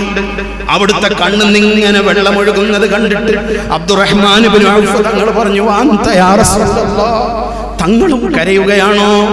തങ്ങൾ നിയന്ത്രണം വിട്ടാൽ ഞങ്ങൾ എന്ത് ചെയ്യും? ആ സമയത്ത് അവിടുന്ന് പറഞ്ഞു, ഇന്നഹാ റഹ്മ, ഇത് കരുണയുടെ കണ്ണുനീരാണ്, ഇത് കാരുണ്യത്തിന്റെ കണ്ണുനീരാണ്. അവസാനം ആ മോന്റെ കവിളത്തൊരു മുത്തം കൊടുത്തിട്ട് ആ ബാപ്പ പറഞ്ഞു, മോനെ ഇന്നാ ബിഫിറാഖിക ലമഹ്സൂനൂന യാ ഇബ്രാഹിം, മോൻ പോകുന്നതിൽ ഈ ബാപ്പയും ഞങ്ങളും വലിയ വിഷമത്തിലാണ്. എന്നിട്ട് അവിടുന്ന് ചെയ്യേണ്ട എന്തെങ്കിലും ഒരു പണി മാറ്റിവെച്ചോ? അവിടുന്ന് കാലം പോലെയായിരുന്നു. ബദർ യുദ്ധം ഒരു ഭാഗത്ത് നടക്കുമ്പോ മദീനത്ത് തന്റെ പൊന്നുമോള് റുഖിയ സക്കറാത്തിലാണ്. ഉസ്മാൻ ഇബ്നു അഫ്ഫാൻ തങ്ങൾ ബദറിൽ പങ്കെടുത്തില്ല. കാരണം റുഖിയക്ക് സുഖമില്ല. ഒരു ഭാഗത്ത് ഗനീമത്ത് സ്വത്ത് ഓഹരി വെക്കുന്നു, സ്വഹാബത്ത് ആഘോഷിക്കുമ്പോ മദീനയിൽ നടക്കുന്നത് തന്റെ പൊന്നുമോളുടെ ഖബറടക്കമാണ്. ബദറിൽ ഞാനില്ല എന്ന് പറഞ്ഞോ? മനക്കരുത്തിൽ അവിടുന്ന് കാലം പോലെയാണ്. ത്വായിഫുകാർ കല്ലെറിഞ്ഞു. പടച്ച റബ്ബിന്റെ മാലാഖ വന്നിട്ട് ചോദിച്ചു, നശിപ്പിക്കട്ടെ? അവിടെന്ന് പറഞ്ഞു, നൂഹ് നബിയുടെ സമൂഹം പോലെ, ഇസ്രായേലിനെ തകർക്കപ്പെട്ടതുപോലെ, മുൻഗാമികളെ തകർക്കപ്പെട്ടതുപോലെ എന്റെ ഉമ്മത്തിൽ ത്വായിഫ് എന്ന് പറയുന്ന സ്ഥലം ചരിത്രം അടയാളപ്പെടുത്തുമായിരുന്നു. അവിടെയാണ് മലയെ കീഴ്മേൽ മറിച്ചതെന്ന് അവിടെന്ന് പറഞ്ഞു. വേണ്ട, എന്റെ ഉമ്മത്തിൽ അങ്ങനെ ഒരു സംവിധാനം വേണ്ട, ഞാനങ്ങ് ക്ഷമിച്ചു കളഞ്ഞോളാം. അവരുടെ മുതുകിൽ നിന്ന് നിർഗളിക്കുന്ന ഇന്ദ്രിയത്തുള്ളിയിലുള്ള ഏതെങ്കിലും ഒരു കുഞ്ഞ് എന്നെങ്കിലും അശ്ഹദു അല്ലാ ഇലാഹ ഇല്ലല്ലാഹ് എന്ന് പറയോ? അതാണ് എനിക്ക് വേണ്ടത്. ഇന്ന് ത്വായിഫ് ഇസ്ലാമിന്റെ കേന്ദ്രമാണ്. അതാണ് കാലം പോലെ അവിടെ അധ്വാനിച്ചു. അവസാനം 1,24,000 പരം വരുന്ന സഹാബത്തിനെ അണിനിരത്തിയിട്ട് രണ്ട് കൈയും ഇങ്ങനെ പിടിച്ചിട്ട് അവിടെ നിന്ന് ചോദിച്ചു, അലാ ഹൽ ബല്ലഗതു? ലോകത്തൊരു ലീഡർക്ക് ചോദിക്കാൻ കഴിഞ്ഞിട്ടുണ്ടെങ്കിൽ ഒരു ലീഡറെ ചോദിച്ചിട്ടുള്ളൂ, രണ്ടാമതൊരാൾ ചോദിച്ചില്ല. അലാ ഹൽ ബല്ലഗതു? ഞാൻ എത്തിച്ചു തന്നില്ലേ? എത്തിച്ചു തരേണ്ട എന്തെങ്കിലും ഒന്ന് ഞാൻ മാറ്റിവെച്ചിട്ടുണ്ടോ? നിങ്ങൾക്ക് പറഞ്ഞു തരേണ്ട എന്തെങ്കിലും ഒന്ന് ഞാൻ മറന്നുപോയിട്ടുണ്ടോ? നാളെ ആവാമെന്ന് പറഞ്ഞു മാറ്റിവെച്ചിട്ടുണ്ടോ? ഖാലു, അവരൊന്നടങ്കം പറഞ്ഞു, ബലാ യാ റസൂലല്ലാഹ്, ഒന്നും അങ്ങ് മാറ്റിവെച്ചിട്ടില്ല. ഒരു മഹല്ല് കാലിക്ക് ചോദിക്കാൻ കഴിയോ? മഹല്ല് നിവാസികളോട് ഒരു മഹല്ല് പ്രസിഡന്റിന് ചോദിക്കാൻ കഴിയോ? ജനറൽ ബോഡി വിളിച്ചിട്ട് നിങ്ങൾക്ക് ഞാൻ ചെയ്തു തരേണ്ട എല്ലാ ഉത്തരവാദിത്തങ്ങളും ചെയ്തു തന്നില്ലേ? ഒന്നാം സഫ് നാളെണീക്കൂലേ? ഞാനും ഒരു മഹല്ലിന്റെ സാരഥിയാണ്, എനിക്ക് ചോദിക്കാൻ കഴിയോ എന്റെ മഹല്ലുകാരോട്? സാധ്യമല്ല. മഹല്ലൊക്കെ പോട്ടെ, സ്വന്തം വീട്ടിലെ മക്കളെ വിളിച്ചിട്ട്, മക്കളെ, ബാപ്പ എന്ന നിലക്ക് ഞാൻ ചെയ്തു തരേണ്ടത് മുഴുവനും ഞാൻ ചെയ്തു തന്നില്ലേ എന്ന് ചോദിക്കാൻ യോഗ്യതയുള്ള ഒരു ബാപ്പയെ ഞാനൊന്ന് കാണട്ടെ. സാധിക്കൂലല്ലോ. അവിടുന്ന് 3 തവണ ചോദിച്ചു, ഞാൻ എത്തിച്ചു തന്നില്ലേ? അതിനുശേഷം അവിടുന്ന് പറഞ്ഞു, പോരാ, എനിക്ക് നിങ്ങളുടെ സർട്ടിഫിക്കറ്റ് പോരാ. 2 കൈയും ഉയർത്തി കക്ഷത്തിന്റെ വെള്ള കാണുമാർ ഉയർത്തിയിട്ട് അവിടുന്ന് പറഞ്ഞു, പടച്ചോനെ, ഇതിനൊരു സാക്ഷി വേണം. നാളെ നിന്റെ കോടതിയിൽ എന്നെ ചോദ്യം ചെയ്യുമ്പോ ഞാൻ എടുക്കേണ്ട പണിയെടുത്തിട്ടുണ്ട് എന്നതിന് ഞാൻ കാണുന്ന സാക്ഷി അല്ലാഹുവേ നീ തന്നെയാണ്. അല്ലാഹുമ്മ ഷ്ഹദ്, അല്ലാഹുമ്മ ഷ്ഹദ്. പടച്ചവനെ നീ സാക്ഷി എന്ന് പറഞ്ഞ് റബ്ബുൽ ആലമീനായ പടച്ചവനെ സാക്ഷി നിർത്തിയിട്ടാണ് അവിടെ നിന്ന് പോയത്. അതാ ഇമാം ബുസൂരി പറഞ്ഞത്, വദ്ദഹിരി ഫീഹി മമീ. അവിടുന്ന് മനക്കരുത്തിന്റെ കാര്യത്തിൽ കാലം പോലെയാണ്. ആ നബി സല്ലല്ലാഹു അലൈഹി വസല്ലമ തങ്ങളെ ഹുബ്ബ് വെച്ചേ പറ്റൂ. അത് ഈമാനിന്റെ ഭാഗമാണ്. നമ്മുടെ ജീവിതത്തിൽ ആ ഹുബ്ബ് പൂത്തുലയണം. മഹാന്മാരായ സഹാബത്ത് വല്ലാതെ ഹുബ്ബ് വെച്ചില്ലേ? എത്ര ഉദാഹരണങ്ങൾ. 2 ഉദാഹരണം പറഞ്ഞ് ഇൻഷാ അല്ലാഹ് 10 മിനിറ്റ് കൊണ്ട് നമുക്ക് അവസാനിപ്പിക്കാം. അതുവരെ കുഞ്ഞുമക്കൾ ഒന്നുകൂടെ നിശബ്ദമാവണം. ഇതുവരെ നിശബ്ദമായിരുന്നു മക്കൾ. അവരുടെ ആ ഒരു സമയം കഴിഞ്ഞിട്ടുണ്ട്. അതുകൊണ്ടാണ് കുഞ്ഞുമക്കളെ ഒരിത്തിരി സമയം. 2 ഉദാഹരണം ഞാൻ പറയാം. അല്ലാഹുവിന്റെ ഹബീബിനെ പ്രണയിക്കാൻ ഇഷ്ക് എങ്ങനെ? ഞാൻ ചെറുപ്പക്കാരോട് പറയട്ടെ, മഹബത്ത് കൽബിൽ കൊടുക്ക്. അല്ലാഹുവിന്റെ ഹബീബിനെ ഹുബ്ബ് വെക്ക്. സ്വഹാബത്ത് എങ്ങനെയൊക്കെ ഹുബ്ബ് വെച്ചത് ഞാനൊരു ഉദാഹരണം പറയാം. ഉഹദ് യുദ്ധം നടക്കുകയാണ്. ആരംഭ റസൂലുള്ളാഹി സ്വല്ലല്ലാഹു അലൈഹി വസല്ലമ തങ്ങൾക്ക് ഒരുപാട് വിഷമങ്ങൾ സംഭവിച്ച യുദ്ധമാണ് ഉഹദ് യുദ്ധം. ആ ഉഹദിലാണ് അവിടുത്തെ മുൻപല്ല് പൊട്ടിയത്. ആ ഉഹദിലാണ് അവിടുത്തെ ചുണ്ടിൽ നിന്ന് രക്തമൊഴുകിയത്. അവിടുത്തെ കവിളിൽ പടയങ്കിയുടെ വട്ടക്കണ്ണി കുടുങ്ങിപ്പോയത് അവിടെയാണ്. അബൂ ഉബൈദ എന്ന സ്വഹാബി അത് കടിച്ചു വലിച്ചിട്ട് 2 പല്ലാ പൊട്ടിപ്പോയത് അബൂ ഉബൈദാന്റെ, അത് ഉഹദിലാണ്. മഹാനായ അബൂ തൽഹ റളിയല്ലാഹു അൻഹു കുഴിയിൽ നിന്ന് അല്ലാഹുവിന്റെ റസൂലിനെ ഉയർത്തിയത് ഉഹദിലാണ്. അന്ന് അവിടുത്തെ വലത് ചുണ്ടിൽ നിന്ന് ഇങ്ങനെ രക്തമൊഴുകുകയാണ്. ഇവിടെയാണ് അമ്പ് തറച്ചത്, പല്ല് പൊട്ടിപ്പോയിട്ടുണ്ട്. രക്തമിങ്ങനെ വാർന്നൊഴുകുന്നു, തുടച്ചിട്ട് നിൽക്കുന്നില്ല. ആ സമയത്ത് ഒരു സഹാബി ആരാണ് അവിടുത്തെ വേദനിപ്പിച്ചത്? ഉത്ബത്ത് ഇബ്നു അബീ വഖാസ് എന്ന് പറയുന്ന മനുഷ്യനാണ് റമാ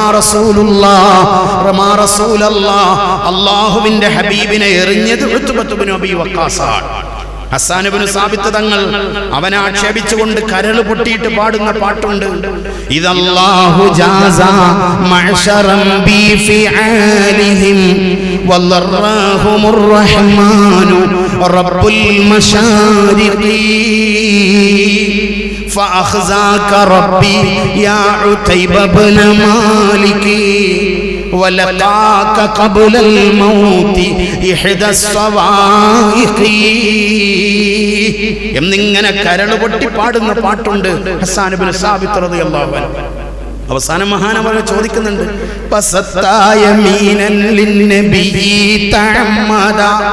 അറിയാതെ സംഭവിച്ചല്ലോ തുബത്തെ, മനഃപൂർവമല്ലേ നീ എന്റെ ഹബീബിന്റെ നേരെ കൈ നീട്ടിയത്?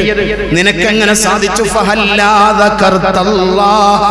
വൽ മൻസിലല്ലദീ തസിറു ഇലൈഹി ഇൻദ ഇഹ്ദൽ ബവാഇഖി. മഹാനായ ഹസ്സാൻ ഇബ്നു സാബിത്ത് അങ്ങനെ പാടുന്നുണ്ട്. ആ രക്തം ഇങ്ങനെ വാർന്നൊഴുകുന്ന രംഗം മാലിക് ഇബ്നു സിനാൻ റളിയല്ലാഹു അൻഹു അങ്ങ് കണ്ടപ്പോൾ, സ്വഹാബിയാണ് മാലിക് ഇബ്നു സിനാൻ തങ്ങൾ അതങ്ങ് കണ്ടു. കണ്ടപ്പോ മാലിക് ഇബ്നു സിനാൻ തങ്ങൾ അവിടുത്തെ രക്തം തന്റെ ചുണ്ടു വെച്ചിട്ട് വലിച്ചിങ്ങെടുത്തു. ആ രക്തം വലിച്ചിങ്ങെടുത്തു. അൻവജിഹി റസൂലില്ലാഹ്, അല്ലാഹുവിന്റെ ഹബീബിന്റെ മുഖത്ത് നിന്ന് ആ രക്തം തന്റെ ചുണ്ടു വെച്ചിട്ട് വലിച്ചിങ്ങെടുത്തു മാലിക് ഇബ്നു സിനാൻ. എന്നിട്ടോ സുമ്മസ്ദറദഹു, ധൃതിയിൽ അതങ്ങ് കുടിച്ചു കളഞ്ഞു. ഫഖാല, അവിടുന്ന് ചോദിച്ചു, ഒരിത്തിരി സമയം പോലും വെച്ചില്ല, ധൃതിയിൽ അങ്ങ് കുടിച്ചു കളഞ്ഞു. അവിടുന്ന് ചോദിച്ചു, അശ്ശരിബ്ത മാലിക്കേ, നീ കുടിച്ചോ? മോനെ, നീ എന്റെ രക്തം കുടിച്ചോ? ബലാ യാ റസൂലല്ലാഹ്, ഞാനങ്ങ് കുടിച്ചു നബിയേ, ഞാനൊന്നും കാത്തുന്നില്ല, ഞാനങ്ങ് കുടിച്ചു. എന്ത് പറയാനാണ്? അവിടെന്ന് പറഞ്ഞു, ഏതെങ്കിലും ഒരുത്തന്റെ രക്തവും എന്റെ രക്തവും തമ്മിൽ കലർന്നിട്ടുണ്ടോ, ലം തമസ്സഹുന്നാർ, അവനെ നരകം തൊടൂലെന്ന് മുഹമ്മദ് മുസ്തഫ സല്ലല്ലാഹു അലൈഹി വസല്ലം. അത് കേട്ടിട്ട് ആവേശം കൊണ്ട് മാലിക് ഇബ്നു സിനാൻ ചാടിയിറങ്ങി ഉഹദിൽ ഷഹീദായ ശുഹദാക്കളുടെ പേര് വായിച്ചു നോക്കിയാൽ അതിൽ കാണാം മാലിക് ഇബ്നു സിനാൻ റളിയല്ലാഹു അൻഹു.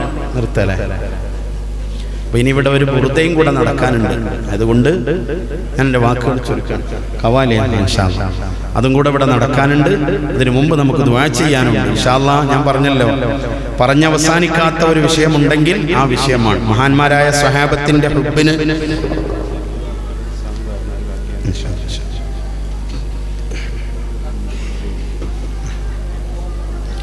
അപ്പോൾ പ്രിയമുള്ളവരെ, ഒരുപാട് കാര്യങ്ങൾ പറയാനുണ്ട്. ഇൻഷാ അല്ലാഹ് നമുക്ക് മറ്റൊരിക്കൽ പറയാം. ഒരുപാട് ആളുകൾ ദ്വാരക്കാൻ പറഞ്ഞിട്ടുണ്ട്. ഞാൻ നീട്ടി ദ്വാരം നീട്ടുന്നൊക്കെ ആർക്കും ബുദ്ധിമുട്ടുണ്ടാക്കൂല. ഇവിടെ കുഞ്ഞുമക്കൾ മുതഅല്ലിമീങ്ങൾ ഇവരെ കാണുമ്പോൾ ഗൂഡല്ലൂരിലെ ഈ പ്രദേശത്ത് ജാമിയയുടെ ഒരു ജൂനിയർ കോളേജ്, അൽഹംദുലില്ലാഹ്, എന്നും ഈ ഭാഗത്ത് വരുമ്പോൾ നമ്മൾ ആഗ്രഹിക്കുന്ന ഒരു സാധനമാണ് ഇൽമിന്റെ ഒരു സ്ഥാപനം. അതിവിടെ വളർന്നു വന്നുകൊണ്ടിരിക്കുകയാണ്. അതിവിടുത്തെ മക്കൾ ഇവിടെ നിങ്ങൾക്ക് വേണ്ടി മദ്ഹ് പാടും. അപ്പൊ അതിലൊക്കെ പങ്കെടുത്തിട്ട് എല്ലാവരും പോകാവൂ. എനിക്ക് ദീർഘയാത്ര ചെയ്യാനുള്ളത് കൊണ്ട് ഇൻഷാ അല്ലാഹ് എല്ലാവരുടെയും സമ്മതത്തോടുകൂടെ ഞാൻ പോകും.